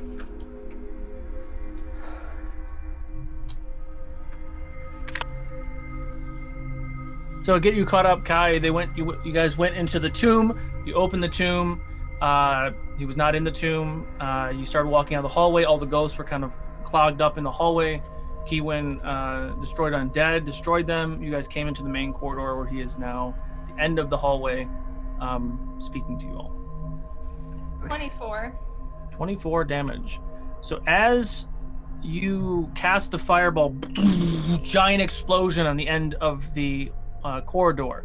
He screams in pain. He's completely engulfed. It burns. It burns. It burns. It burns so. It burns so bad. And you watch as like his flesh was kind of burned away, and then it kind of goes back to how it was. I don't have to be so dramatic. He's sitting in the chair. does not look like it hurt him at all. Great. Is there anything in this room that seems like a source of power? Give me a perception check if you want. I'm a little good at curious about these. that myself. 14. I don't know if there's a Cool. way for Eclipse to offer assistance, because remembering the last time we fought something like this. Looking around, there's fire sconces everywhere. You see just stuff everywhere, and you see all the spectral ghosts. You don't see any source of power or anything.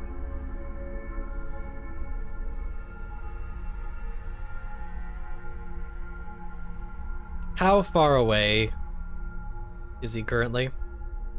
I can tell you right now, in the 1, 2, where are you, Mr. Eclipse? He's 100 feet away from you. Too far. Well, sword drawn, move forward 30 feet. Okay. Anybody else do anything? Oh, I like I said, he does not move without me being right beside him. Nafika will come up with them. Okay. And doubtful this is going to happen, but holding action if he somehow by some means comes within melee, I'm swinging. Well, we're still outside of initiative. Right. Yep. He set you shot him, and she cast fireball on him, and he's set in his chair. I want to And cast the guiding bullet did bolt. nothing to him, right? It looked like it hurt a little bit. I want Guiding to cast bolt? guiding bolt. Then I'm. Say 23. 23 just hits.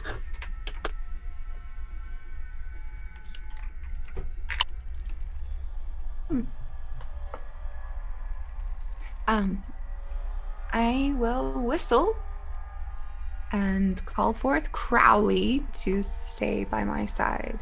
That's 19 radiant damage. Is Crowley again? It's my hellhound. It's invisible.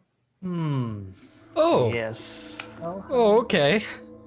That's invisible. That's a new one. That is a new one. That is a new one. Do I have a hellhound? Going once. It's invisible. April, Gotta show. I see you, and just want to let you know that I see you and your references. Okay. Thank you. Thank you. It's appreciated. Care to know the damage? You said 14, right? No, I believe it was 19. 19. I don't even remember because I lost my track because of talking. But So, how big is your hellhound? It's regular, just like Medium? Mm-hmm. So he is invisible. So as you hit him with the guiding bolt, it hits him. So the next attack on it does have advantage. But the radiant damage does nothing. Super awesome. I'm shooting again. Go for it. Same. Are you moving But- closer, or are you staying where you are? I'm not really impeded by any of this, so yeah, I can stay right where I am. Okay. Keywin, are you staying where you are, or did you move? I think you're muted. I'll stay where I am because I'm thinking about what I want to do. Okay. Hold on 1 second. Need a D8. Nafiko is going to say, Yeah, okay, so that's 26 to hit. Hits. Retzical sends his regards. 15 See if points that of gets a damage. reaction. 15 points. Okay. And I'm going to continue firing because I get at least 2 of those. Okay. But I got to use my superiority again. I hope I'm using that right. So that makes it a 24 to hit. 24 hits. And he will take an additional 15 points of damage. I have a question. Yes. How many feet away are we from outside? I mean, it's probably another 100 feet back the way you came. Okay. Okay. So he smiles at you, Nafako. How is Retsikor? It has been a long time since we have seen one another. We killed him.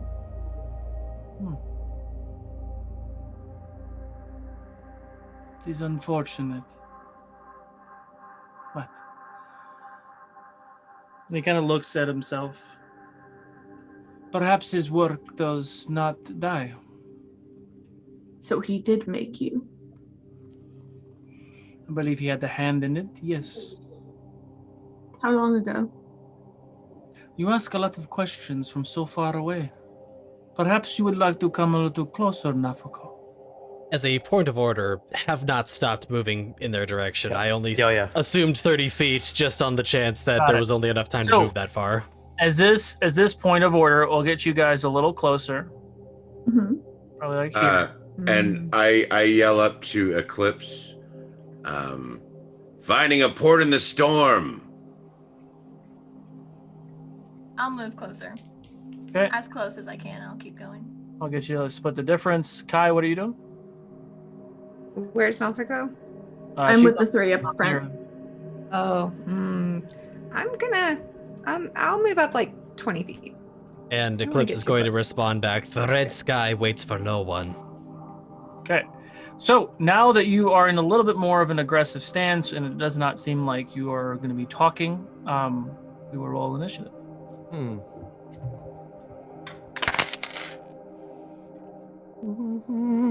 we not try talking? I mean, you can keep talking if you want, but some people are acting and some people are talking. Damn it, I hate this. Orion, what'd you get? That's a 19. Eclipse? 25. Key? 18. Kai? 22. Carrot? Going last with a 10. Nafako? That is a 14. Not going last because I rolled shitty. Wow. Second to last. All right. So, top of the order, Eclipse. Are they within 40 feet? They look like they're within 40 feet, yes. Perfect. Look like. You talk too much. Charges forward and attacks. Okay. Whoa! So that's a critical. 31 to hit. Okay. I hate to be that guy, but he doesn't take critical damage. Oh. That's a shame. That's a right shame. I unfortunately do not have an ally within 5 feet of me, so I don't get the benefit of sneak attack, which is unfortunate. You have advantage on the attack because he's sitting in a fucking chair. Oh, well, there we go. Great. No, you still get sneak attack, but just not critical damage. I apologize. That's fine. I play rogue, so it hurts. It does, but at the same time, I just got an extra sneak attack die, so this will still be satisfying regardless. And he's undead, yes? You can assume that. Well, I ask because if he's undead, I get 2 more die. You don't get 2 more die. Okay. Because of, fancy sword. Who gave you that sword? I know. Who in did the that? Earth gave me that I sword. don't have my blame solo mug, but if I did No. It's on the verge of being the most ridiculous sword, but I think there's someone else in this group on a different show that has an even more ridiculous sword, so it's potato. So, That could be. sword comes down with 34 damage, if you please. What kind of damage? Slashing. Slash it. Looks like he takes about half of that, Okay. if that. Well, it's either slashing or piercing. I don't think we're able to figure that out, but let's say What's slashing. Because your sword is just a regular. It's made out of regular metal, right? Unless you tell me otherwise. Actually, hang on. Let me look at your sword real quick. And while Mr. Solo is looking at his sword, welcome What up, Mercs of Mischief Raider? to Realms of Ukodor. We are just about to get in fight with a Yuan-Ti vampire of Mr. Solo's creation. It's going to be awful. Spooky. Very spooky. For us, it's gonna be awful. Can't remember. For right now, I'm gonna say we're gonna leave it at that. All right. So yes, he looks like he doesn't take quite as much damage as you would hope. Cool. And after that slash, we're gonna go ahead and take a quick little hop back as we disengage. Okay. Like right here. Let's put the table between us, if I can get that far. What's your movement? 40 feet. I mean, you move 40 feet to get there. Bonus action dash is what you're doing? Or disengage? Oh, that's true. Yeah, we can bonus action dash. And since I have the mobile feat, Yeah. Right. Okay. Hi is up. Orion, you're on deck. Yes, sir. Do I believe that this is actually him? Ooh, insight check. Because of what we learned about him, that's why I'm asking. I've had similar suspicions. I'm glad you're doing that. It's... 16. 16. Mm-hmm. There's nothing telling you that it's not him. It's Okay. really an And these spectral beings on the side over here, they're not doing anything. They look frightened. They look like normal village folk, just in spectral form, and are cowering now that he is Okay. out. Okay. This is your only chance to rise up, ghosty ghost. Yeah, that's what I was afraid of, that he's like actually one of them. I'm scared. I will go ahead and try to shatter his brain. Go for it. It's a Constitution saving throw.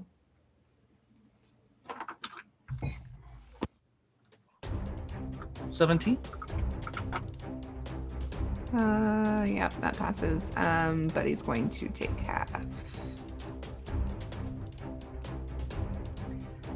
So, right in his brain. Oh gosh, that was terrible. Half of 9. What kind of damage? It's thunder damage. Okay. He's not made of inorganic material, is he? Just checking. I mean, I don't know if he was built. He was made. I mean, but he is flesh and bone.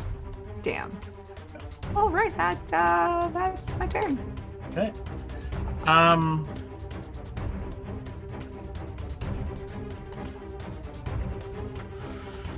We'll go to Orion.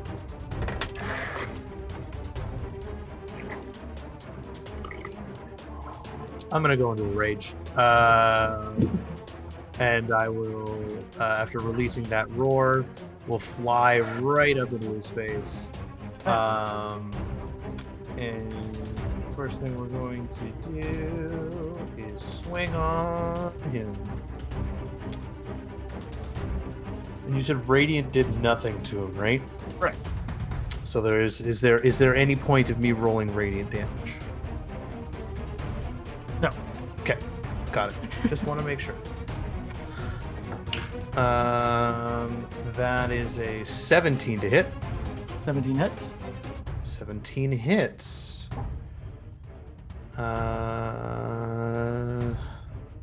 Interesting. Ooh, nice. So that's 10, 18, 20 slashing damage. Okay. Bum, bum, bum, bum. And then I'm going to attack him a second time. That's even better. That's a 29 to hit. Hits.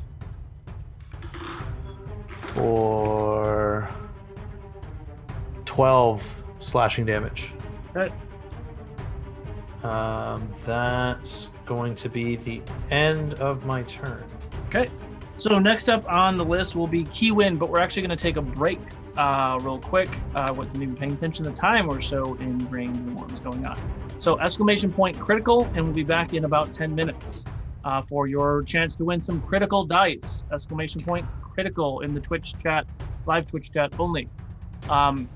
If you have won critical dice in the past, probably bow out this time, unless some other people will do it, but if you feel compelled, go for it. But we'll see you guys in 10 minutes.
Congratulations, Bow Splitter. You won the Critical Dice giveaway. Go ahead and click that link to join our Discord. Hit me up, DM Chris Solo, and on Discord, and I will get the information I need and get you some Critical Dice.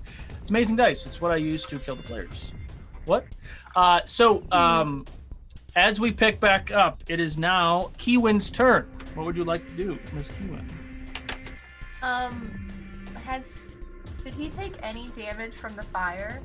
No. Cool, so I'm useless. Since I'm useless, I'm gonna do something stupid. Oh boy.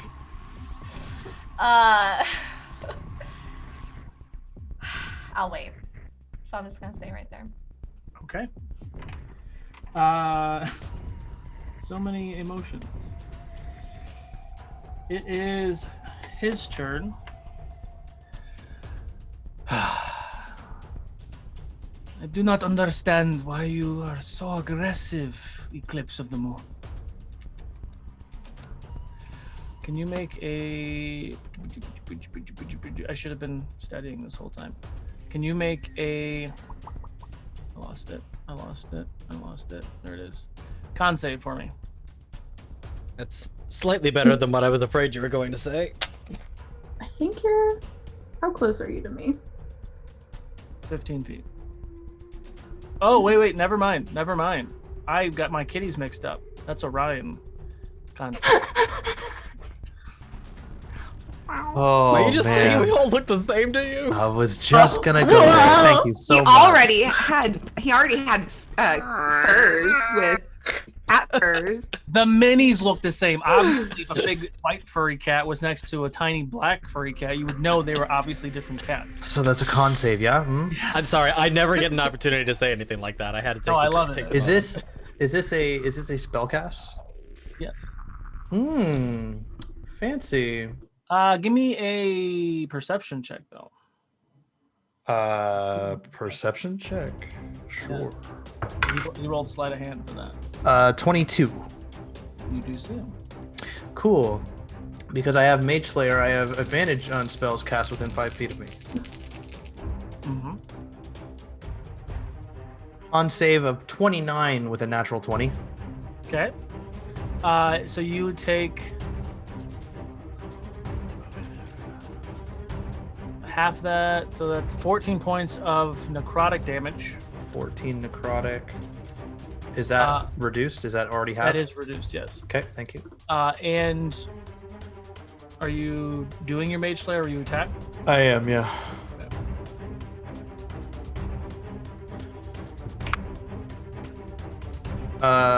23 to hit. Hits. Just hits.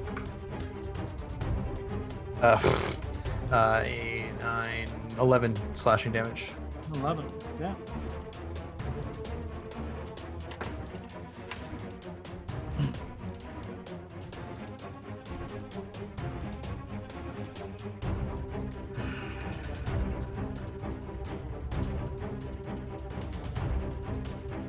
Darling, will you please come out and play? And you see kind of a poof of smoke appear right here in the middle of this space. Oh, goody. And I will get there in a second.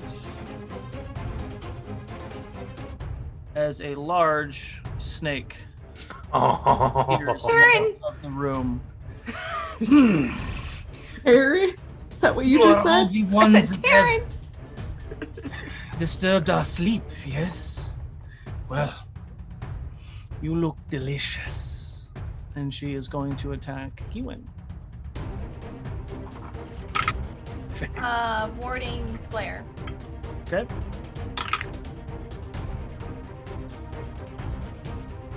I don't believe a 19 hits. Does a 20 hit? Nope. 20 does, just hits. Okay. What's the flare? Is that disadvantage? Disadvantage. Yeah, I did that right. Okay. So she does hit. You take 12 points of piercing. Can you make a con save for me?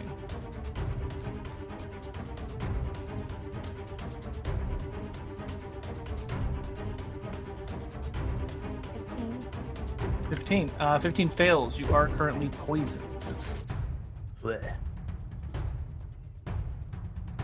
It does end her turn. It is now Nafako's turn. Okay, so there's a giant snake right next to me. So Correct. I think I'll hit the snake. I think I'll hit the snake. Okay, so let's roll super attack. Okay, well one of those is not gonna hit. I don't think. Okay. Yeah, I'm guessing an 11 doesn't hit. Does 21 hit? Hits. Great.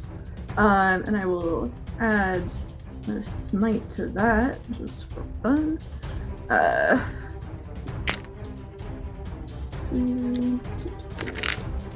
Okay. Oh wow, that is almost max damage. That's 21 bludgeoning damage. Or sorry, that's 15 radiant damage and then 11 bludgeoning damage. Okay. It does look like she takes some of the radiant, not all of it, but some of the radiant damage. Okay. Okay. And for a bonus action, I am gonna cast Shield of Faith on, is that 60 feet radius? Is Orion 60 feet away from me? Yeah. Actually, you know what? I'll cast it on Kiwin because I don't know if he seems to be using spells. So I'll cast Shield of Faith on Kiwin and increase your AC by 2. Until I take enough damage that I cannot do that anymore. Okay. All right. Carrot. New target in sight, so I guess I'm gonna start blasting on the snake. Yeah. Super fun times. Here we go. Where is my? There we go. Oh my god, you've got to be kidding me. Use superiority and... Okay, so that's 16 to hit. 16 to hit her? No. Fantastic. I am gonna continue trying to attack.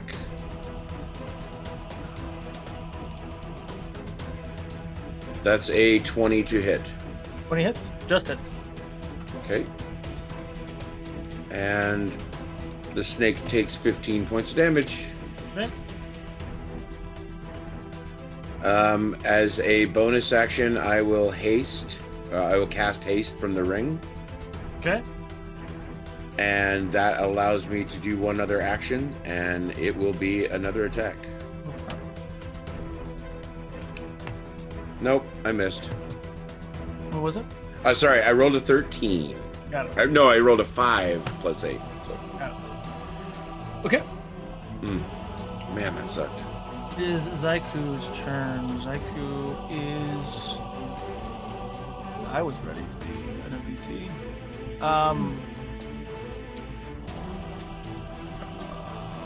He is going to cast... What the fuck is that spell? Beacon of Hope.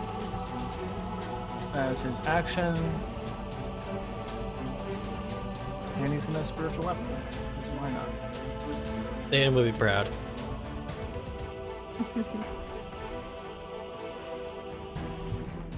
Wow! Spiritual weapon! Oh, snap. So giant hammer appears. Natural 20. It's just nasty. What's my damage for spiritual? There it is. It's 1d8, isn't it? Yeah, it's 1d8 plus 5 for me. Okay. That ends his turn. It is top of the order, back to Eclipse. Seeing this giant snake all of a sudden appearing right behind them, well, crap. Out of the corner of their mouth, they're gonna yell back to Orion, keep that cocky bastard busy. And we're gonna swing on back over towards the snake and take a slash at it. Okay. I imagine this to be kind of a, we're like whirling around, slash. Yeah, advantage on the attack because you're flanking. That'll be a 27 to hit. Hits, yeah, hits. I'm assuming the snake is not undead. Nope, you're not Okay. undead. It'll be 19, 27, 35, if you please. 35. Slashing damage to big, terrible snakey. Okay. And,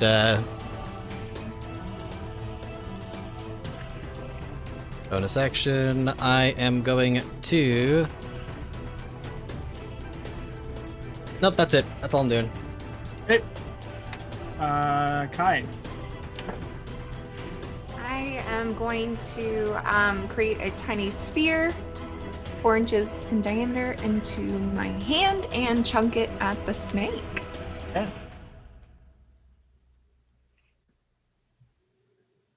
Does a 13 hit? Doesn't. Yep. Nothing is near me, so I'm just gonna stay put. Nothing is near you. Noted. Was it? Okay. So, at the end of your turn, Orion, back to you. Oh boy, oh boy, oh boy, oh boy, oh boy. Okay, so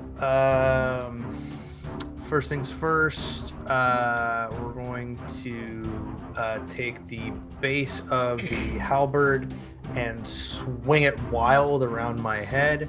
I need Mr. Reynald to make a dex save, please. Dex save. Can I just point out the fact that I love how Reynald looks just about as cocky as I imagined them to look? Right? I'm dapper. Is a 14. That fails. He will take... You fail. Oh. Yep, that's right. He will take 15, 17 slashing damage, seeing as Radiant does nothing for him. And he will be knocked prone. Okay.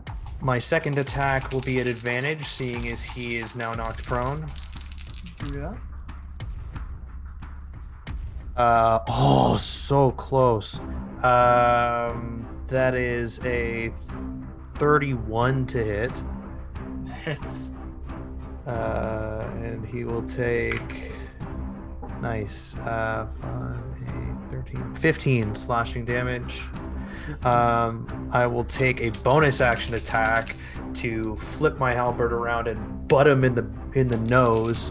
Actually, you know what? I'm gonna try and butt him in the incisor, see if I can crack one off. Ooh. Good idea. That's a 29 to hit. Hits. Oh, that's not the damage die for that one. That's this. Nice. 3, 11, 13. 13 damage. Bludgeoning damage. Yeah. And that'll be the end of my turn. Okay. End of your turn. It is Kiwin. So, Kiwin, exploding in front of you is this snake, as Reynald called to someone else as she appears. Nafko did do radiant damage to it, at least a little bit. What would you like to do? How far away is it? I have the map small because it's a snake and I don't want to look at it. Got it. It's 10 feet away from you. How far? 10 feet. All right. I guess I'll just cast Sacred Flame. Dex save, please. Sacred Flame. That is a 11.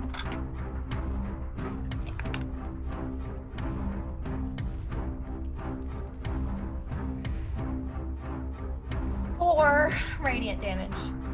4 radiant damage. Yeah, I rolled really crappy. Okay. And I am moving to the side, away. Like around it towards him? No, or just other to way? the side, away from. Just like, Okay. yeah. Okay.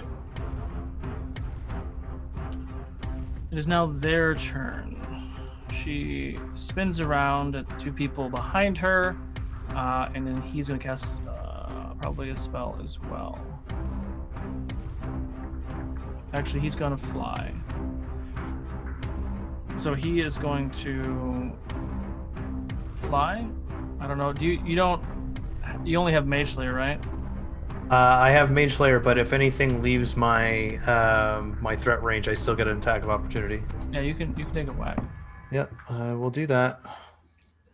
So he gets about 15 feet off the ground. I'll let you do the attack. Oh, that's a natural one. Okay.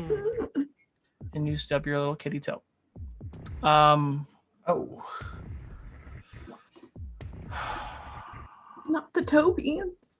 Nafako, Beans. Nafako, I need you to make a charisma save. I'm pretty good at those. We hope. But I have advantage on them. So that's good. That's a 24. Or succeeds. Okay, nothing happens. She's going to make some bite attacks. Does an 18 hit Eclipse? And does a 21 hit Nafako? Yes. Okay, con saves both of you. Great. Okay, but I will remind you that I am immune to poison. Remind them. As is Eclipse. Yes. So When the DM forgets. they don't know. So it's Yeah, they don't. I imagine there's still going to be some ouchies though, but Sure. Eclipse, you're going to take 18, and Nafako, you're taking 19 of piercing damage. we are going to nimbly dodge out of the way and have that, please. Okay. Ends their turn. It's now Nafako's turn. Okay. So just to remind you, the snake is engaged with me, so I don't think there will be no flanking bonus. No. Yes. I rolled a 2 again? Jeez, okay. Well, 20 to hit? Hits, just hit. Okay. Then I will... Let's see, I will smite it again. D6. Welcome, Wicked Studios. Yeah! The Dawnbreakers are fighting my homebrew version of vampires. Yeah, like Yonti vampire breeds. And a giant snake. And a giant snake. We did have one too many hits with the snake. Snack a snack. Oh, look at your snack. Oh, such a snack a snack. Snick at a snack. Trying to Oh be my God. cool. You're not cool, Mr. Snack. Okay, that is 7 bludgeoning damage and 24 radiant damage as Nafako swings once, misses, and then brings down her mace for a heavy hit as the light shines around her mace. Okay. You watch as her form, she screeches in pain, and her form shifts back to more of a humanoid form that stands before you. Ooh. Who are you? You come into my home. Say Rook.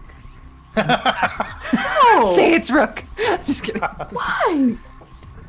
You come into my home and attack my husband, and now ask me for my name. I mean, he attacked us first, to be fair. No, he did not. He tried to. He didn't attack you. Made him smarter. He just messed with your nightmares. He didn't hurt you. Hey, gave him some He would exhaustion. have. That's Assumption. kind of the same thing. Maybe he just likes to play. Maybe he has a weird hobby. My name is Amaris. And this will be the last name that you hear. Just making sure I heard that correctly. Mars? Amaris. Amaris, thank you. Amaris. It's the accent. I apologize. Now I will kill you. That is the end of their turn. it is. Oh, that's the end of your turn. It is now Carrick's turn. Wow. All right. Concentration. I am letting the saying first? carbine. I'm letting the carbine fall as I'm pulling the maul, and I'm doubled my speed to 60 because of haste. So I'm running right up to this person and letting loose the maul. So the big scary snake was too. You don't want to get too close to it, but now the very small woman. No, I was waiting, but my turn is last. I don't know what you want from me, man. This was my intention from the beginning, was to run up and hit it and try to block the kid from getting hit. I will take that crit. Thank you very much. Woo! Okay. She does take crit damage. Well, that's good news because that's going to be. Oh crap! Hold on. So it's 12 plus. So that's 22 points of damage to her face. Her face. I mean, I don't know. I guess I'm actually technically behind her, right? Careful. You were butt. No. Oh my God! I'll take that. I will take that. Double 20s. Double 20s. Woo! So again, that's 12 plus 9, so 21 and 20. Yeah, so yeah, 21 more points of damage. Okay. I have the haste on, so why not? Let's do one more. Go for it. Not as cool. That is dirty 20. Okay. Just hits. Fantastic then.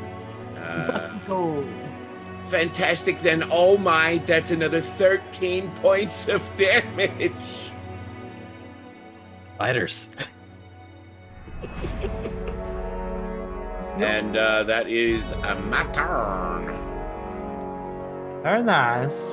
Oh, thank you. I felt pretty good about the whole Oh my thing God, now. Renee with that voice. The guy from Barry. Oh my God, he kills me. The bald guy. Oh, Barry, Yeah. you know, Barry, we could totally do some cool stuff, Barry. Come on. Okay. Zaiku. What is Zaiku? Zaiku. Spiritual weapon. He's actually afraid right now. Is anybody hurt? I mean, a little, but A little. barely. Got a scratch. The one thing Keelan can do well in this situation, another guy's gonna do it.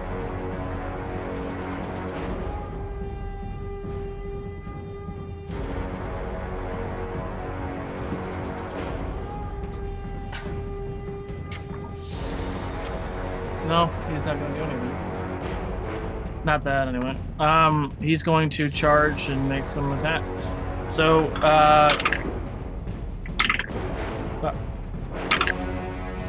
but he makes a couple attacks, and his weapon makes an attack, and she takes a little bit of damage. We go to the top of the order, Eclipse.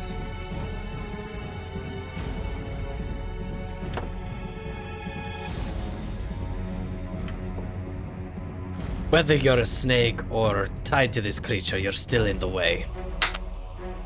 Natural 20. Fucking A, the 20s are rolling, baby. Hey, it was all mine last week, so. Boom. So I still have advantage on that attack. This is So you have.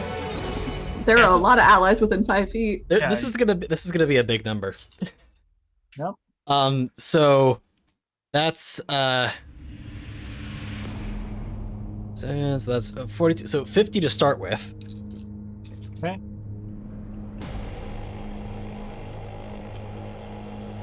Uh, 12, 16, 21, 25, 33. So that'll be 83 damage.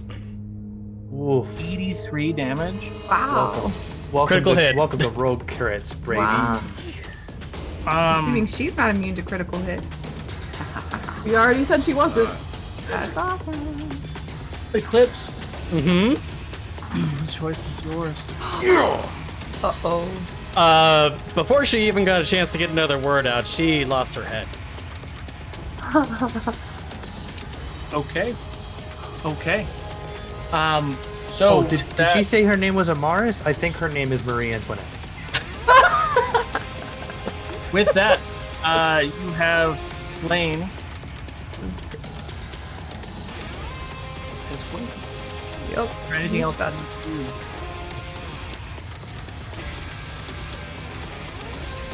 Well, I guess we'll turn our way back towards our flying individual, and we'll go to the edge of that table. okay. You care? Or Yeah, sure. We'll call that good. Okay. Kai. So you do hear him scream out, "No! What? No! What are you? No!" And he just kind of starts to get a little more less composed and unstable. Oh, somebody's sad. Let's see, how far away from me? Poor little. Oh yeah, he's within range. Go ahead and make a dexterity saving throw, please. 13. Okay, cool.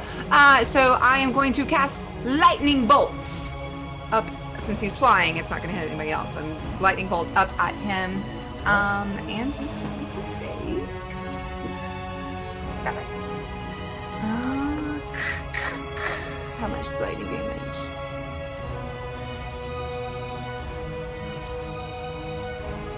$28 points of lightning damage. Okay, he definitely takes it. Some shocking damage right there. I bet he loves it. You're so funny. And that's my turn. Okay. Gave him the shocker and then ended it there.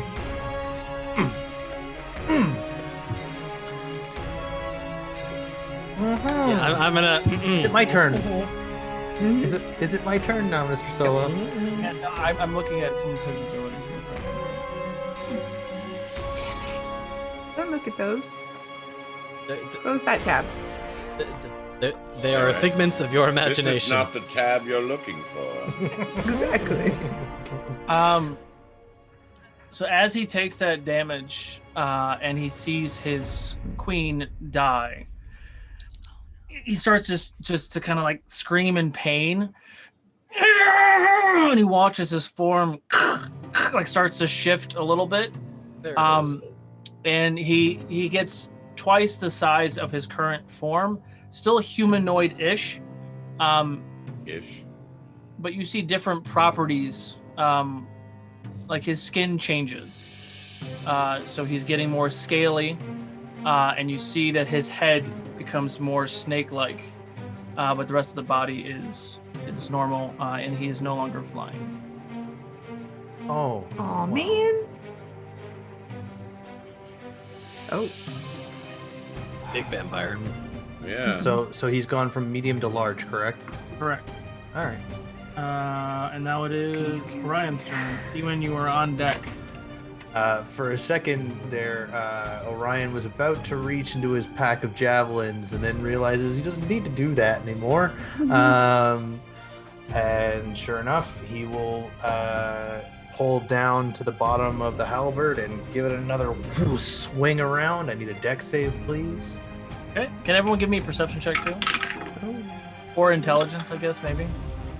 That's a 10. Perception will be higher for me. Yeah, perception of 23. 23. 25. 25. 16. 16. Sorry, I Intelligence? didn't roll it. What was I rolling? Perception. Sorry. Got 21. distracted. 21. So something that if you got 20 or higher, something you notice for her anyway, when she was in her snake form, she took the radiant damage and other things, but when she was in her normal form, she didn't take that damage. So he's going to be taking radiant damage now, right? So Or he's immune to more stuff because he's in half-seas. we'll see. But you know that there's different properties of each form that they're in. But this Okay. is his snake form. The snack farm. That's all this. I can roll radiant damage now, and it'll do something. Is what you're telling me. I'm just telling you to roll it. That's all I'm saying. Okay, thank you very much. Totally okay. feeling the snark, man. So It's gonna absorb it. It's gonna heal him. from the attack, he takes 8, 16, 18 slashing damage and 4 radiant damage. And is knocked prone. Not knocked prone. Not knocked prone. Mm-hmm. He is immune to being knocked prone, but he does take all 4 points of radiant damage. Son of a gun. Okay, well, that means I still get my second attack anyway.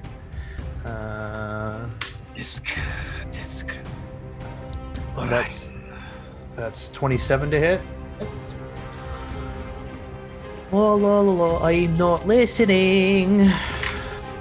I get to re-roll because of Great Weapon Master or Great Weapon Fighting. That didn't do very much better. So 18, 20 slashing damage, 1 radiant damage. okay. How's he looking? Fine. And then a bonus action, but and because he's high enough, I'm going to go right for the groin. That's a 26 to hit. Hits. Joke's on you. He doesn't have any. Oh, well, I can still get him in like that area. I mean, that'll still hurt regardless. Joke's on you. It's on the other side. Make him spasm. So 8. Oh man's got nards. 10, Nice. 12. 12 bludgeoning damage. All bludgeoning damage. My favorite. I think I just I have threw up questions a and I little. don't want them answered. Anything else on your turn? No, that's action, bonus action, no movement. Miss Keewin, you did see that he took some of that radiant damage. What would you... I'd like to get within 60 feet of Nopako and Eclipse. You're right there. With Yeah, us. she's right there. Yeah. Why not? Yeah, you are within She just 60 went feet. to You the- want to get closer so you can get next to... I love the glow that follows her. That's amazing. I am casting Mass Healing Word on them. Okay.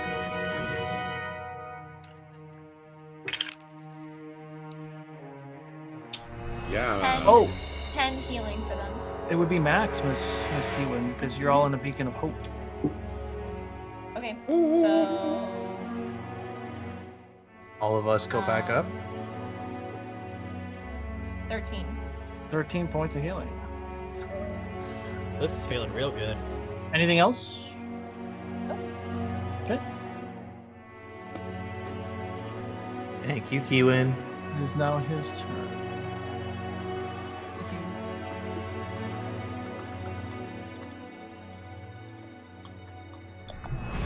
Ryan, I need you to make a dex save. Can I see it happening? Yes. That is an 18. Would you say 19? 18. 18. Okay. And a 20 hits, correct? 20 is my AC. Okay. So he takes 4 attacks on you. All 4 were over 20. Okay. Jesus. I need you to make 4 con saves. 4 con saves. Well, at least you're really good at that. I do have a fairly decent con save. Let's just rolling, not saying anything. 21. Okay. 12. Fails. Natural 1. Fails. And a 20. Okay, so 2 failed, 2 succeeded. Okay. So let me do some math. If there is a difference in damage, i.e. poison and piercing, I will need them separated. I will separate them. Thank you. Are you resistant? I'm currently raging, so piercing damage I Cool, am resistant yeah. to. Okay, so total piercing is 82. 82 divided 40 by 2 is 41. 41. 41 piercing. Yep. Because you succeeded twice, you failed twice, you poisoned. Yep. Also take 46 points of poison damage. 46 points of poison damage. Slithers Cool. past you, not provoking an attack of opportunity That's fine. within melee of Mr. Cliff. and takes his 5th attack on this great eclipse for a 21 to hit. Yeah, that'll hit. You don't take poison damage, so that's fine. You take 18 points of piercing damage, and that ends his turn. It is now Nafko's turn. Have I taken a... Ugh. I don't think I've taken a reaction yet, have I? No. Cool, so I have that then. Dodgy. Yep.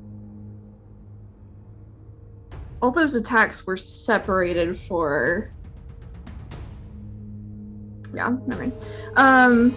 Yeah, so you just see him just take like 4 quick biting jabs at Orion and comes around, and you watch as his legs shift into more of a snake-like tail and slithers away and goes to attack. So I want to just like peel back the curtain a little bit here of things, you know, that we have messaged each other for the audience. That fact, the orc within me, for those of you who don't know, Nafako has made of multiple life forms. Anyway, so fact, the old orc who used to work for this necromancer who maybe had a hand in making this character knows something, and she's not telling the rest of the people. Oh yeah. So Nafako's gonna be like, Fax, if you know anything useful, please stop with, just say something. Inspiration check. I'm persuading myself. Well, it's an 18 on the die. Okay. And my persuasion is +9. 27. Rexacor did create them. He helped the Yonti make these hybrid vampire. Semi-recently, one of the main reasons why She knows. she knows before the tower stuff. Yeah. So there were things happening before. She also knows who Amaris now was. And she knows that these were not the first ones made. Does she know anything useful about their abilities? That other than what you already know, when they're in their snake form, they are the most vulnerable, but it's kind of like a druid. So it's like a bullet sponge, and then they go back to their normal form where they have the most defenses. So when they are human, they are harder to kill. But when they're in their snake, you can weaken them and do other things to them. Got it. But essentially, it's a beefed up Yonti vampire hybrid. Right. And if they are not undead, they are sunlight doesn't do anything extra to them. So they're not vulnerable to radiant damage until they become undead. But that's all she blurts out in a really quick smattering of information. Yeah, what I can gather in 6 seconds from her not stopping, holding back those memories. Right. And I'll assume I probably can't say anything to him in that because that just took up all that time. And Nafako is going to charge and try and get maybe in front of Eclipse if she can. I mean, he's pretty engaged, but you can try to get his attention. But I mean, you do, as you come into his space, he is going to make an attack. 21 to hit. That'll hit. Con save. Never mind. 21 points of piercing damage. Okay. Right. And then I will attack. Okay. Does a 17 hit? 17 does not hit. Okay. But a 27 will hit. Yes.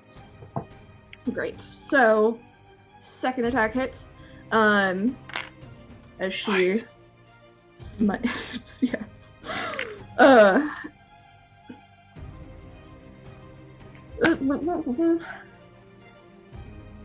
And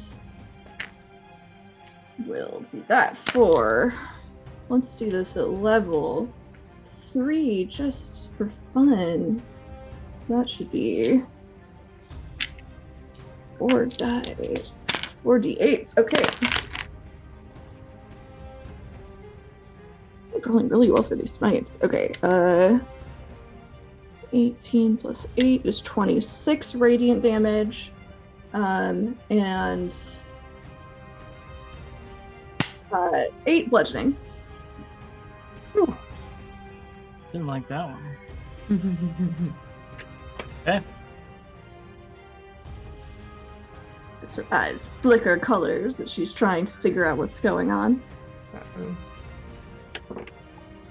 All right. Zai comes up. Spiritual weapon. Nope, that's a carrot. Spiritual weapon comes up as well. Making attacks.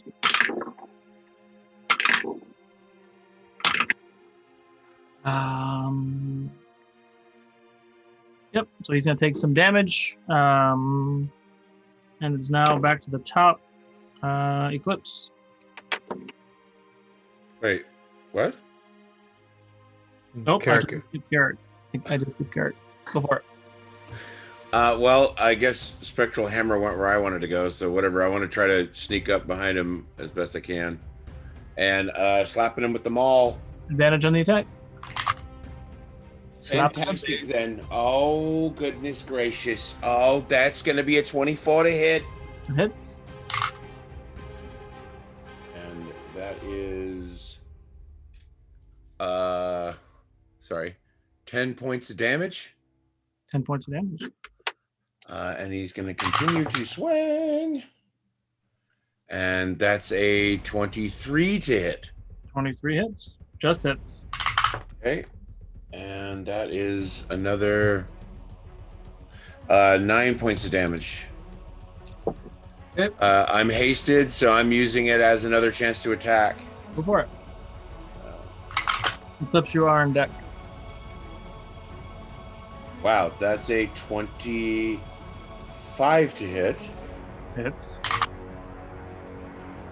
And that's another 10 points of damage. Yes. That is, I believe, my turn. Right. Yeah, Eclipse. I already said that. I have a really dumb idea. Here's the question. When Orion attacked this fella earlier, you said they were immune to being knocked prone? Correct. Mm-hmm. But I'm curious if that applies to all circumstances. I know. Well, we're gonna see if this idea is just stupid enough to work. The first things first, we're taking a swing. Okay. That'll be a 29 to hit. Hits.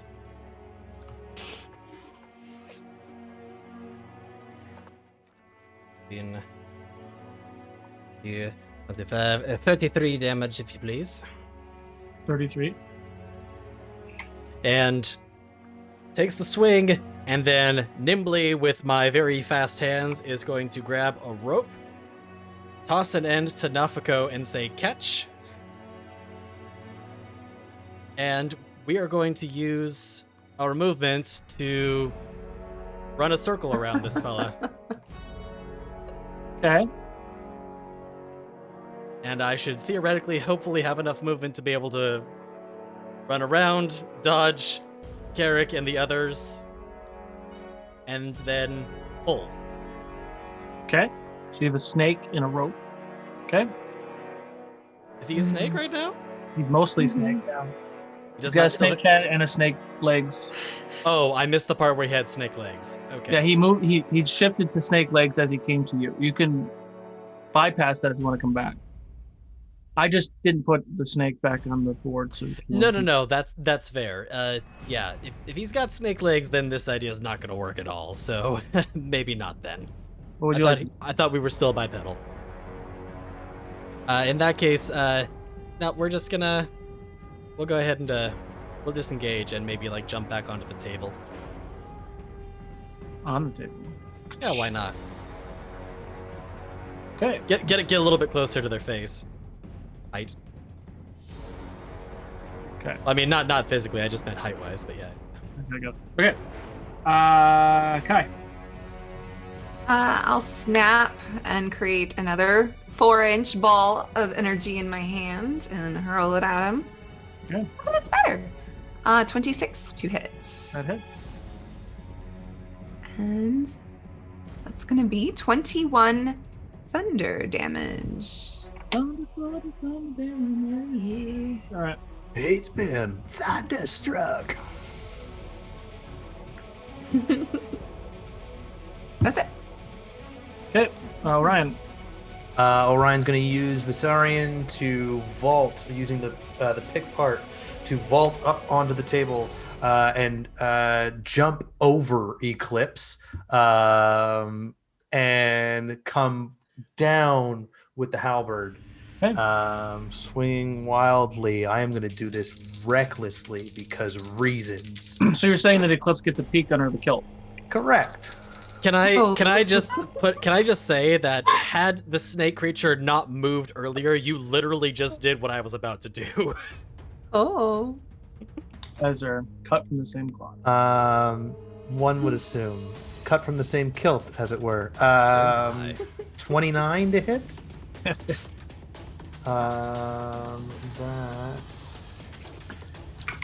Okay, lovely. That is the 15 slashing damage and 10 radiant damage. Second halberd strike is a big swing around and a slice for 22 to hit. No, just misses. Just misses. Okay. And then bonus action, again, going for the opposite side of the groin, trying to just bring him down a peg. Snake groin. Of course, we natural 20 on that one. Yeah. Oh, remember, no crit damage. No crit damage, We still hit. but still. I thought that counts. Nice. It is the thought that counts. So 4, 8, 12, 14 bludgeoning damage. 14 bludgeoning. Got it.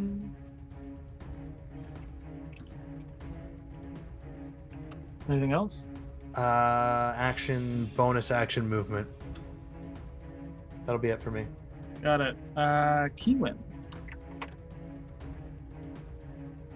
Cast Guiding Bolt. Okay.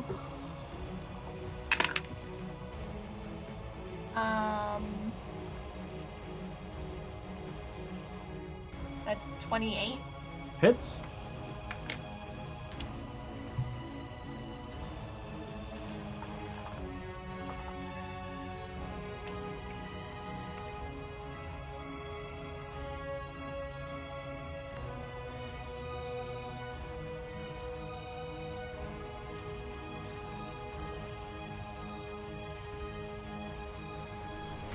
$25 radiant. 25 radiant damage.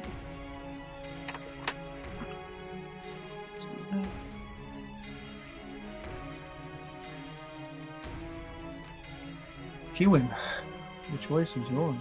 Hey. Wow. Like cowering in the back, just throws some radiant in a last ditch effort to not be surrounded by snakes any longer. Okay. So, as Was he. it the guiding bolt that just got the killing blow? Mhm. You can bring us back to RP too, by the way. All right. So as Keywin, like you said, she's cowering in the side. You all come into this room. He's kind of toying with you. Really doesn't think that you're intimidating at all. You've shown otherwise. His bride, his wife, comes in snake form. You quickly gang up on her and take her out of the equation as Eclipse decapitates her. He turns into his snake form and charges you all, taking multiple attacks. But you all work together, just kind of working on his form, realizing that he is now not vulnerable, but he does take radiant damage in this form. Keywin hits him with a guiding bolt reverting him back to his normal form as he lies on the ground, kind of sizzling a little bit and coughing up blood as he starts to leave this world. What would you all like to do? Oh crap! I already forgot what it is that we have to. He's gonna come back, right? No matter what. Is he on the ground right now? Yes, he's on the ground, prone and like coughing up blood. And Eclipse removes his head. I was just gonna say I'm swinging to smash his head. Yeah. Can I cast detect magic? Sure. Nafika was gonna See try and if there's detect magic. any magical things that could potentially harbor him to Got it. back. Yeah, so you do that. Eclipse and Carrick are coming closer to make that swing. Nafiko, you were saying something? Nafiko's gonna hold up her hands. Her eyes are amber brown right now. Wait. And you remember that this is Fax's eyes and voice. Well, do you remember me? I've never seen a creature like you before. No, I suppose I don't really look like myself right now, do I? I looked a little more green the last time you saw me. You feel him peer into your mind partially as he's fading quickly. Mm-hmm. And he kind of comes back. How are you alive? A good question. I guess he used me a bit like he used you. Mm-hmm. Yes. I have a lot to atone for. Do you want to keep doing... Would you like to continue living? No, I wouldn't.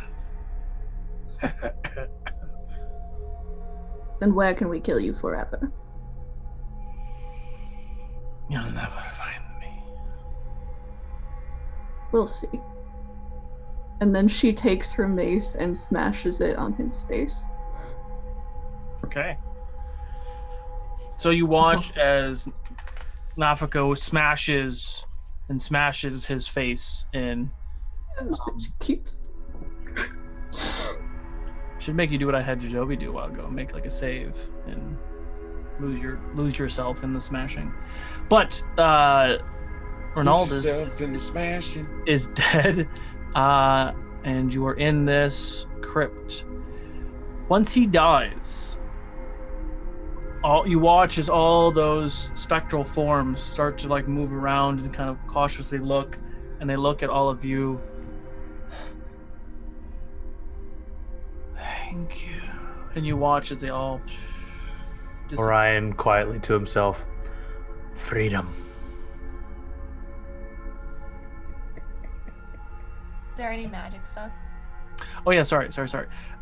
There are magic stuff on that table, but nothing that you would think would be like an urn or any other device that he would go to. Right. Well, what are the magic things? So when you look at the map, it is a map of Hylac. Let me zoom out real quick so you guys can look at it. Actually, Eddie, you can go to battle camera if you want. You want to show this? Sure. Yeah.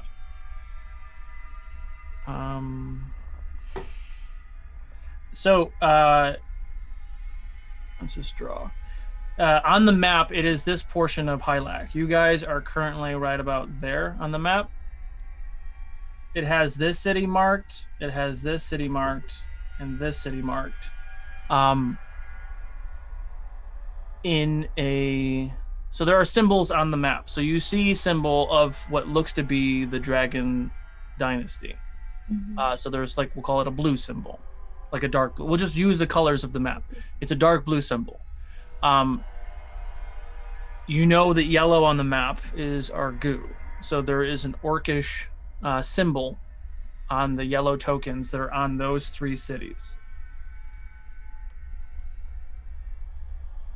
You also see that it looks like there are arrows pointing from these two cities down. And from this one this way. That is what is displayed on the map. There are 3 symbols. There are 3 little, almost totems, next to those icons. That the ones that are giving off some sort of magical essence. Well, what exact type of magical essence? Because I would know that. Like the School of Magic? Mhm. I wouldn't know what it is, if I'm being honest. Maybe enchantment. Okay. Also, just as a meta, Eddie, you can take us back to RP. As a meta question, what would you do with that information, regardless? Like knowing what School of Magic it is. Just to have a better idea of what it does. I don't know. Okay. Well, I don't know either, and people often do want to know what School of Magic. I'm like, I have no idea. Well, it's because it explicitly says that you know exactly what School of Magic it is. Got it. And information is power. Okay. So enchantment. It's a map. Dun, dun, dun, So this dun. is a map on the table. Yes. We need to take it. So there's orc symbols on the tokens that are on these cities that are in the dragon territory. Correct. So is this is something that everyone can see, or can only Gewin see this? No, everyone can see it. Kiwin just notices those 3 totems are enchanted. Do I recognize those symbols? You'd most definitely recognize the RoU symbol. You have seen that symbol in Vrigka's tent. If it was possible to see it behind all the dark fur, Eclipse's face would have probably gone white at this point. I think Fax walks up to the map and like sort of stares at it darkly. She tries to push one of the tokens just to see what happens. It moves.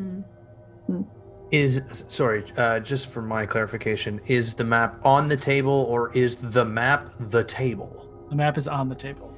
Got it. Cool. So it's very much like this is what you. Oh shit! I just moved all those things. We're on RP, so it doesn't matter. But you guys can see it. So it is very much this. It is very much. It's a giant map. It's just a giant map on the table with tokens. It's a strategy map. I got it.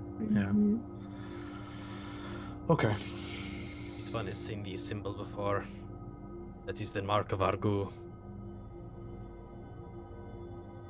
What do you think those figurines mean? Well, if I have any experience in that, those are factions of troops, likely. They're likely people who have, or groups of people who have been holed up wherever the points are. And these arrows, and he points to each one, are likely the way that they want them to move once they're done doing what they do. You guys can make a. This is something Fax knows, right? We've talked about this a little bit, at least. Fuck nuggets, we did talk about this. Yes, she would. Whether you get it out of her or not, that's a different story. That's another question, yes. I forgot all about that. Mm-hmm. So you would get that tingling in your head, Nafako, that. Well, Fax is fronting right now. Oh. So do you remember? Or do you want to speak on it, or do you need me to tell you? I remember. I'm just trying to decide what she is doing right now. So she's staring at the map. So staring at the map, that the light blue is Hesian Empire. Right. There are two battles. And so and if troops came from behind. Oh shit. This is wrong actually. I know. Fuck you. God, motherfucker, son of a bitch. I fucked it all up. I'm gonna redo the lines. I totally spaced because that's not, my brain was different. So we have these 3 cities, right? The same 3 cities. These 2 go down. This one goes north. Oh, okay. That makes sense. Which, it's north, right? It's the pass, which many of our viewers might not remember because we haven't really gone over this for a while. So, Eddie, you can go back to camera and I'll show it, and then I'll remove the things. So, just so the viewers know, and we can kind of, there's a lot of new people here tonight, so we can kind of talk about this. I don't know when we're caught up. There we go. So what we're looking at is, this is the continent of Hylac. Just remember these arrows, and I'm going to remove them so then I can move all the stuff.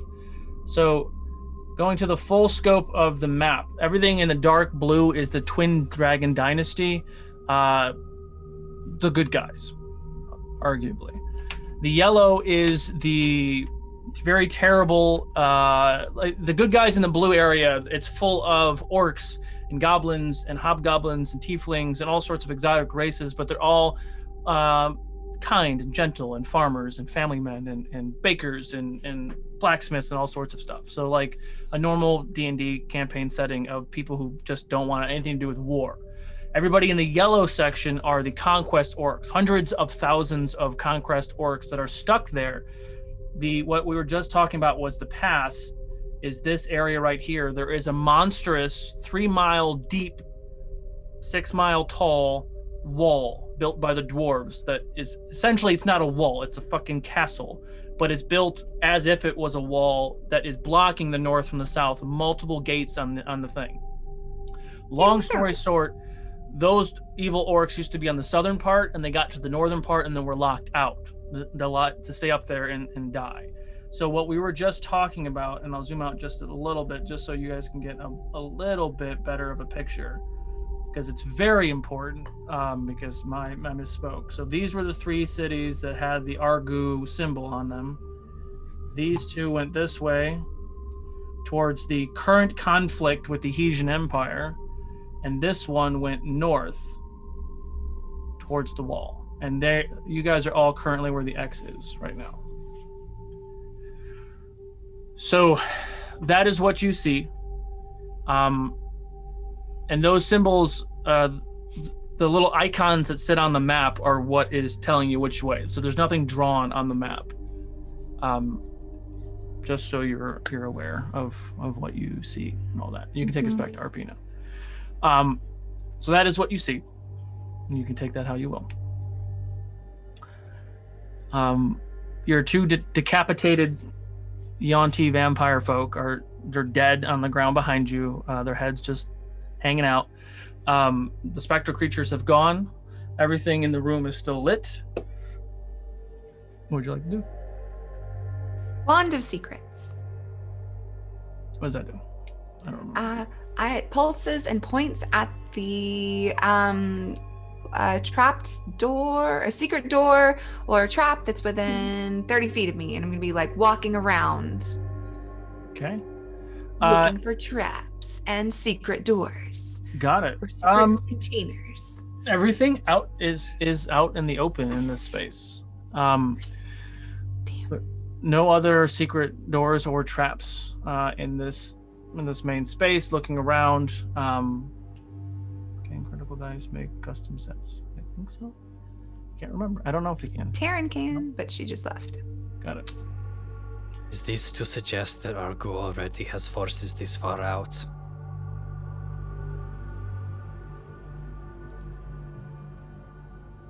I don't know, because I'm not familiar, or as familiar as it seems the rest of you are with RoU. But from what the colors say here is that they're different. So it sounds to me like they're invading somehow. If this reads correctly, it looks like they may already be amongst us. Oh no, that's what I mean. They're here. They have invaded, but they're going to move further. And he points to the arrow that leads to the pass. Now, I'm not a man of much intelligence, but I know what that is. And he points to where the pass is.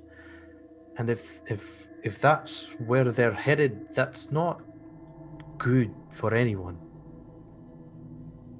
supposed to be far away from here.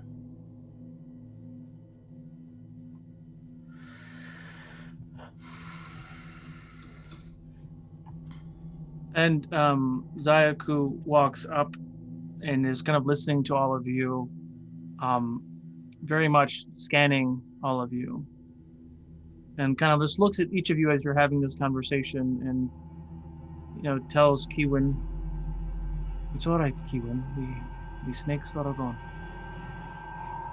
And kind of just kind of making sure you all are okay. Goes to Kai. Are you all right? Do you know anything about this map? I can take a look. And as he walks over to the map, he does see Nafako, and he looks at her, and he kind of starts to look at the map, and then looks back at her. Are you okay, Nafako?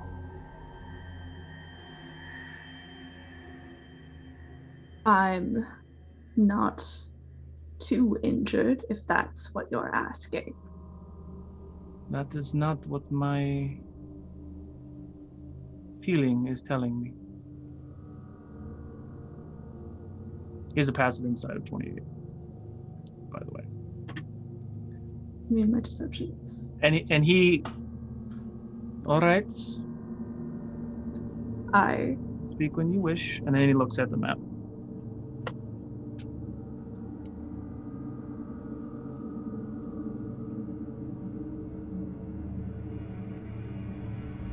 So I think Fax's dilemma here. She doesn't want to speak in front of the children, and that is. Who's children here? Inside. We're all adults. No, I mean like like Light and Glip and Elida. Technically, Those children. Kiwin is also and Kiwin And Kiwin, yeah. We're all. Oh wait, we don't know how young or how old Orion is. The rest of us are super young. That's a I'd secret for you to assume find out he's- later. He's old enough to have a child of his own. Who's 17? I mean, He also 14. lost 3 years, Yeah. so he's older than he thinks. I love it. Got it. Older than me. In your mind, Nafako, you hear Zayaku as he's looking at the map and ignoring everyone else. I know you're hiding something, and I understand why. If you share the details with me, you can remove yourself from the room, and I can share them with your friends. And I share. Is there a restriction on the words that I can say? Is this? Does this feel like sending, or is this something different? This feels something similar to what Kai did. So when you all did your meld, everything that you've ever experienced is in his head now. So he knows that what Kai did kind of worked. So he's trying to do that. He's trying to replicate what Kai did to just talk to facts. Okay, but we're so okay, got it. So this is from when we touched and we like had that mind sharing. Correct. You would also know that the way that he was built and the way that he organically changes is he learns from other people. Mm-hmm. From not even from just touching, but from observing. So he's learned how to do some things from Kiwin, and he's learned how to do some things from Eclipse already, and he's adapting himself to kind of find himself in the string of things. So even just learning how Kai has used spells and learned how she did that, he's kind of adapted. So he's like an AI in a fantasy world, kind of. But it's much more organic than it is. If we ever get this in real life, I'm never leaving the fucking house, and I'm just going to use paper, and y'all can just do whatever you want to do, because no one's safe at that point. But Don't worry, the robots are still dumb. And she would know.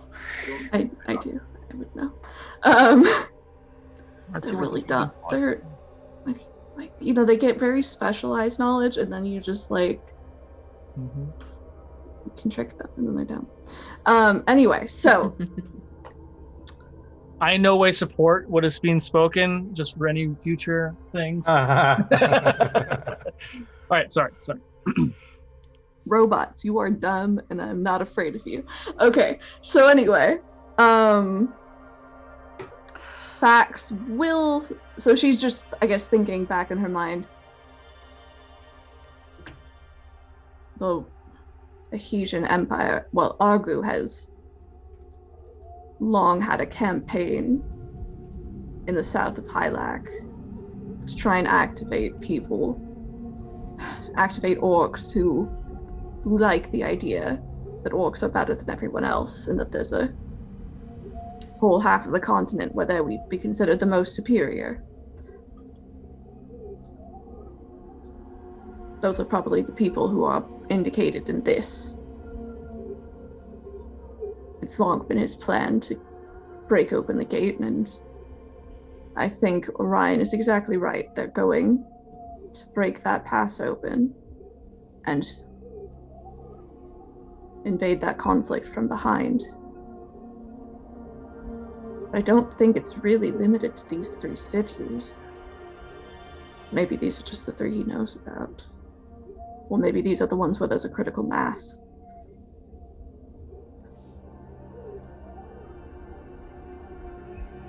Did you say that the little markers on they had magic? Yeah, the actual totems. The totems of each of the different places had some sort of enchantment on it. And did Kiwin, or could we see that, or only Kiwin? And did Kiwin say anything? Did you say anything to us about it? Could I try to cast Dispel Magic on one of them? Sure. Okay, that's what I'm gonna do. So Nafka, you say this to Zayaku. Are you leaving now so he can share it with the group, so the children don't hear it? Oh. Well, I guess she doesn't want to know that it was. She doesn't want them to know how deep her involvement ran, I guess, is what she's trying to shield them from. Got it. All right. So you watch as he does it. We'll get to the Dispel Magic in a second. So we watch as the 2 look like they're exchanging words. Telepathically, you're all very familiar with that kind of like look. Eclipse's eyes don't leave the map and is oblivious to all this. It seems with new information stacked up on top of information I also have on my person, is that I believe, Orion, you are, forgive my term, barking up the right tree. It does seem that there are RoU loyalists in the dynasty. And you see that 2, and he's pointing to the map and he's kind of following it, and you watch it, he's just trying to like learn and understand. 2 of the paths are going towards the current conflict with the Hesian, with the White Cloaks and the Hesian Empire. But to my knowledge, we don't have any issues with the RoU Empire. Why would they be going in that direction? And then he looks at the other path and he's like, well, this is very troubling. I don't believe they're looking to cause a conflict in the past. What would you do if you were an RoU loyalist that looked like you were part of the dynasty at that pass? You try to break it open. Allow the others to come in. This is the one thing keeping the RoU Empire at bay.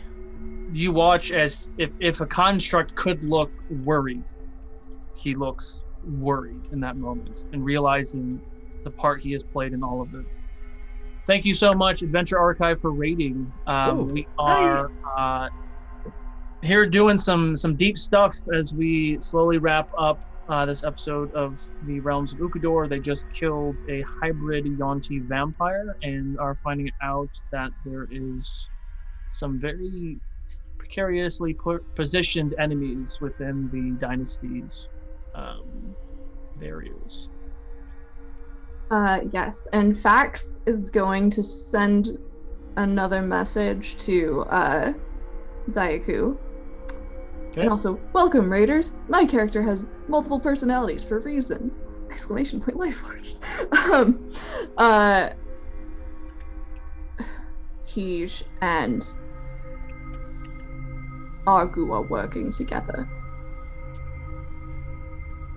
What? Hej needs Argu because there's something in the sands that they want.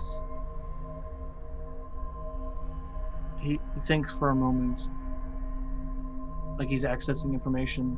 Do you know what they're looking for in the sands? You did tell me. I did. Offline or online? I didn't tell you online, right? I don't think you. I mean, yeah, in our Yeah. Okay. No. I mean, it's fine. I'm just. No, I think we did. I think that was what they're trying to bring back was what got Retzikor on board. But I don't know if he. So I feel like that might have got I don't know if that would have got filtered to Fax. Yeah. So last week was a bad week because I DM games for Wounded Warrior Project and my private game, and it's all in Ukodor, it's all in Hylac, and it's all canon. And I did a really shitty job of writing notes. So I was like, oh no, who did I tell what to? Like, but yes, that you can speak that. Okay. What would the reasons being to in the sands of in the dead sands? They want to bring back Mardek, the legendary dragon. You watch as his eyes get really big. It was Retzikor's greatest wish. That is who the Hesian Empire worships. Yes, and that's why they have to work with Argu.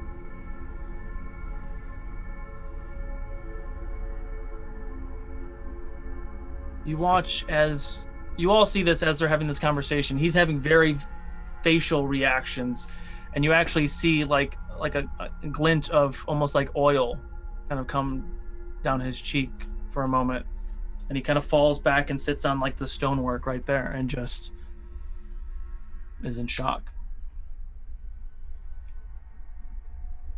Are you going to?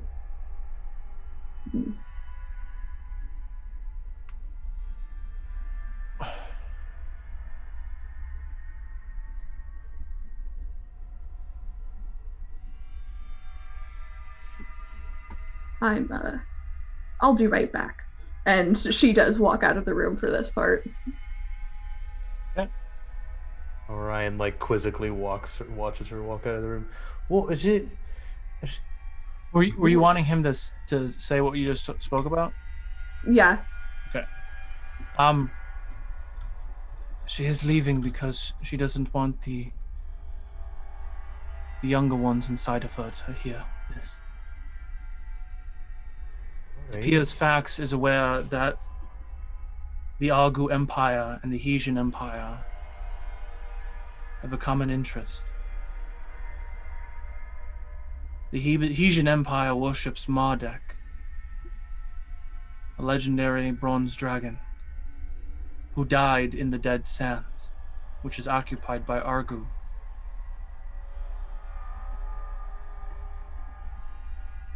This very much seems like a coup. The Argu loyalists in the dynasty helped the Hesian Empire, and the Hesian Empire helps open the gate to let the Argu Empire in, so that they can occupy and they can awaken Mardek.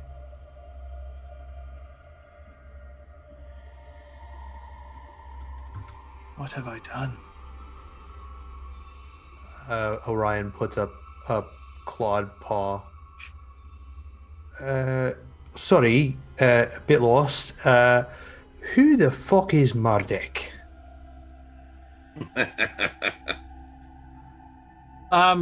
Only Kai knows who Mardek, or I've only heard of Mardek. right? all Wait, heard his of Like, name's we been spoken a discussed couple times. Got it. I've told him it. Yeah. Got it. and Nyla, and we Oh, that's heard right, that's about right. him Mhm. in So yeah, anybody can answer that. He's a real evil dude. He's basically the one that the White Cloaks are trying to bring back. Oh, what is with these people and bringing things back from the dead? You leave it in the ground. Oh, God damn it. I mean, sometimes they got vital information. I do agree with you though, but sometimes you just gotta have a little chat, but then they This is- can go back. This is not good. If this map is accurate and this is true, if they take the land down to the south, and then they take the pass to the north, it won't be long before the forces of RoU have overrun everything. Well, what if we took the map and the tokens with us so that way every now and then we can keep an eye on what the others are going on? They're enchanted. They're moving. They're. Who can you actively... want that would be able to make these adjustments? I can message the Baroness and her sister. You're referring to the queens? Mhm. Okay.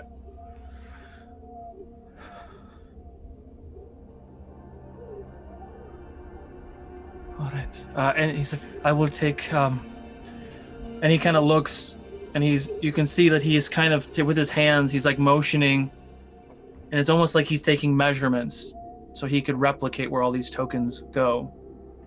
If you were going to try to recreate the map somewhere else. But really, if I'm going to be honest here, and he points down at the line that goes towards the pass. This is our most pressing issue. Regardless of what's going on down here, this is the most important thing. If that pass gives way for any reason whatsoever, from tales I've heard for generations, there's a reason that pass exists. And we cannot let that fall. So you're saying we have to go north? I'm saying that we don't have time to go back and say, oh, thank you for the job. Now we don't have to be taken to trial. No, we move. This is the forces of RoU we are speaking of. What are the lot of us going to be able to do about this? I don't rightly know, because I do not know the forces of RoU. However, if we tell the right people in the right amount of time, then perhaps they can help us.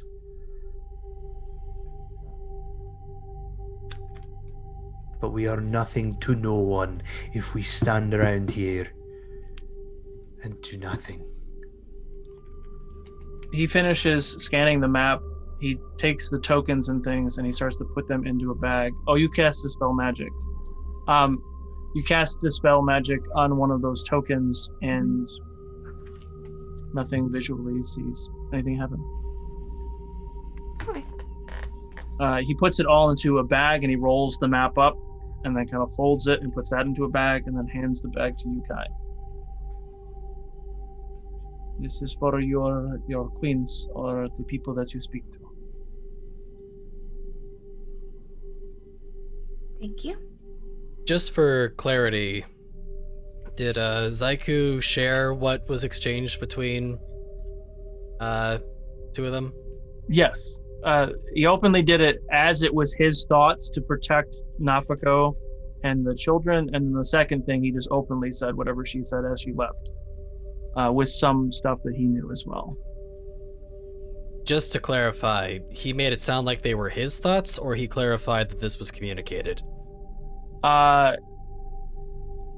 You know enough that it was mostly her thoughts. Okay. And he did add some notes to it that he is putting together as well, along with what Orion and the rest of you were kind of talking about as he's putting the pieces together.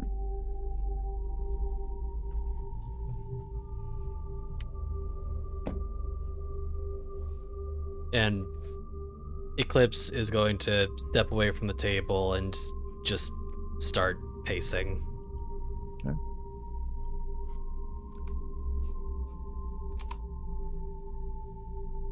So, we're going to stop him? My plan, or at least the lack thereof. Okay. So at this point, Nafika will walk back. She'll sort of like poke her head in, see what's going on. And I rolled for this, and this number kept coming up today, so I'm just gonna do it.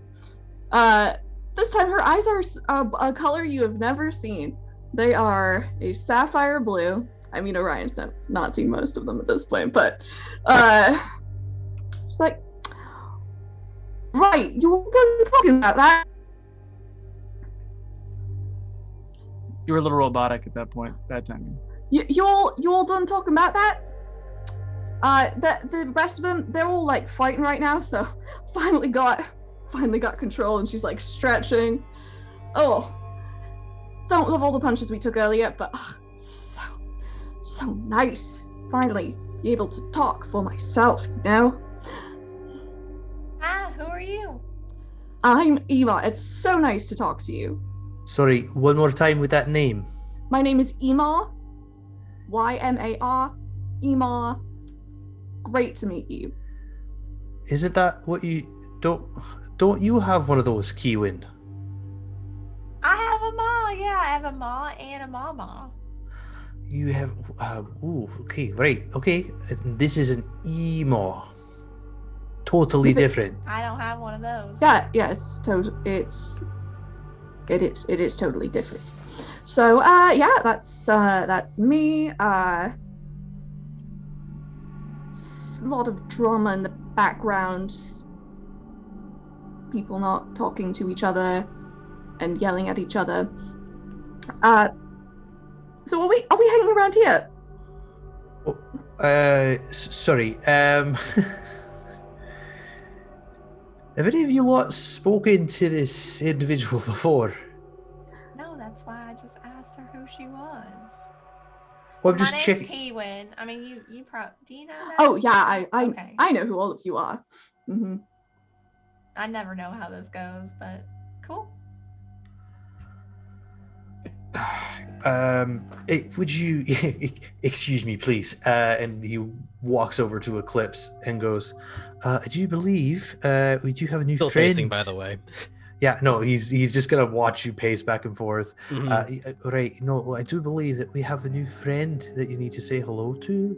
I know that you're busy being all worried and stuff, but I'd really like it if you could just, and he just like grabs Eclipse by the center of the chest and like turns him to face him. Pull yourself together for 2 seconds and say hello. And he just kind of lets him go.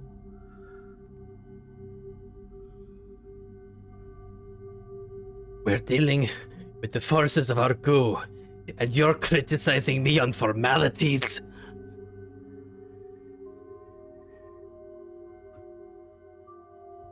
Perhaps that's what I'm doing, because that's exactly what we have the capacity to do right now. Can we all just get the hell out of here? It's creepy.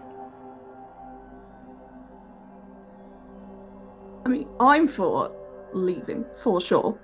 Though, could be some cool knickknacks in here. She's sort of like looking around. And then he looks down at Eclipse and goes, "Do you want to search for knickknacks or do you want to walk?" This one needs air. And is gonna start making their way out, and we'll pause for a moment as they're passing Emar? Yeah, you know, Nafiko. Whoever this new person is, and just hi, and just gonna then just continue bolting on out of there. Yeah. Oh, that's rather sweet.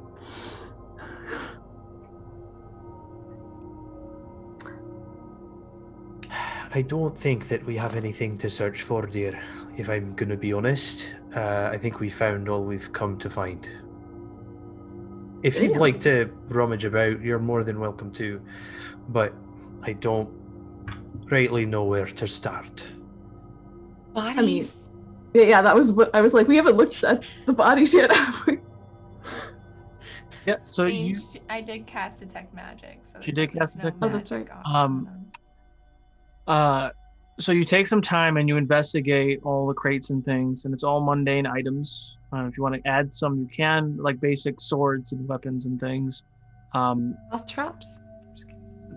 There are caltrops, and there are bearings, and there's camping gear and tents and all sorts of other just random, just traveler stuff.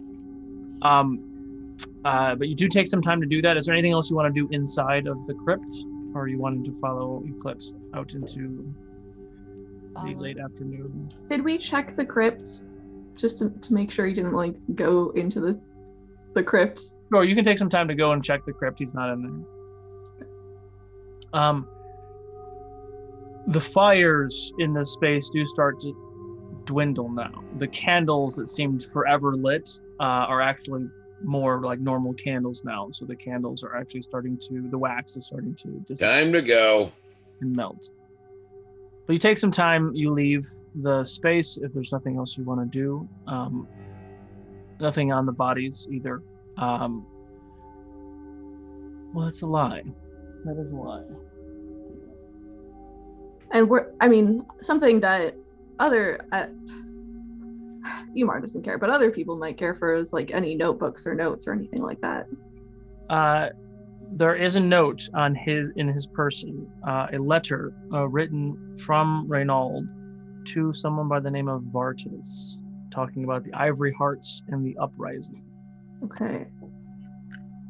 But other than that, there's nothing else. To who? Vartus. You do take some time and head back down the mountainside to get back to the Honka truck, deciding what to do next before the evening finds you. And that's what we're going to call it for tonight. So a few things. Thank you all so much for all the raids and all the amazing stuff. We have a lot of exciting things going on. So tomorrow evening, join us as IDM on GaryCon, twitch.tv/GaryCon Greyhawk channel, Tear Between Worlds, where we join Ukodor, my homebrew world, and Greyhawk officially prior to the Wizards of Ukodor timeline. If you're not familiar with what that is, that's our all wizard campaign, 15 PC wizards on Fridays, alternating cast. Half of us will be there. Half of you will be there. Tomorrow's cast consists of April and Diane here. We'll be joining GW, Sid from Wizards of the Coast, and Kaylee from Damsel's Dice and Everything Nice, and Liz from Legends of Shao Gul on Monday will be the cast for tomorrow's game. It will be our charity for Stop AAPI Hate. Then Friday we have our normal Wizard show and Fox Talk. So thank you guys so much for all the raids, all the love. I hope you enjoyed the show. If you liked what we were doing, give us a follow. Join our Discord, and you can see all the other crazy things that we do. We are going to go ahead and raid our friends over at Blackwater D&D because we have some of our own Fable 42 folks over there playing with our friends over there. Blackwater D&D is an awesome show, awesome network. Go ahead and give them a follow. Spread the love from all of our amazing raiders today, and we will see you guys next time.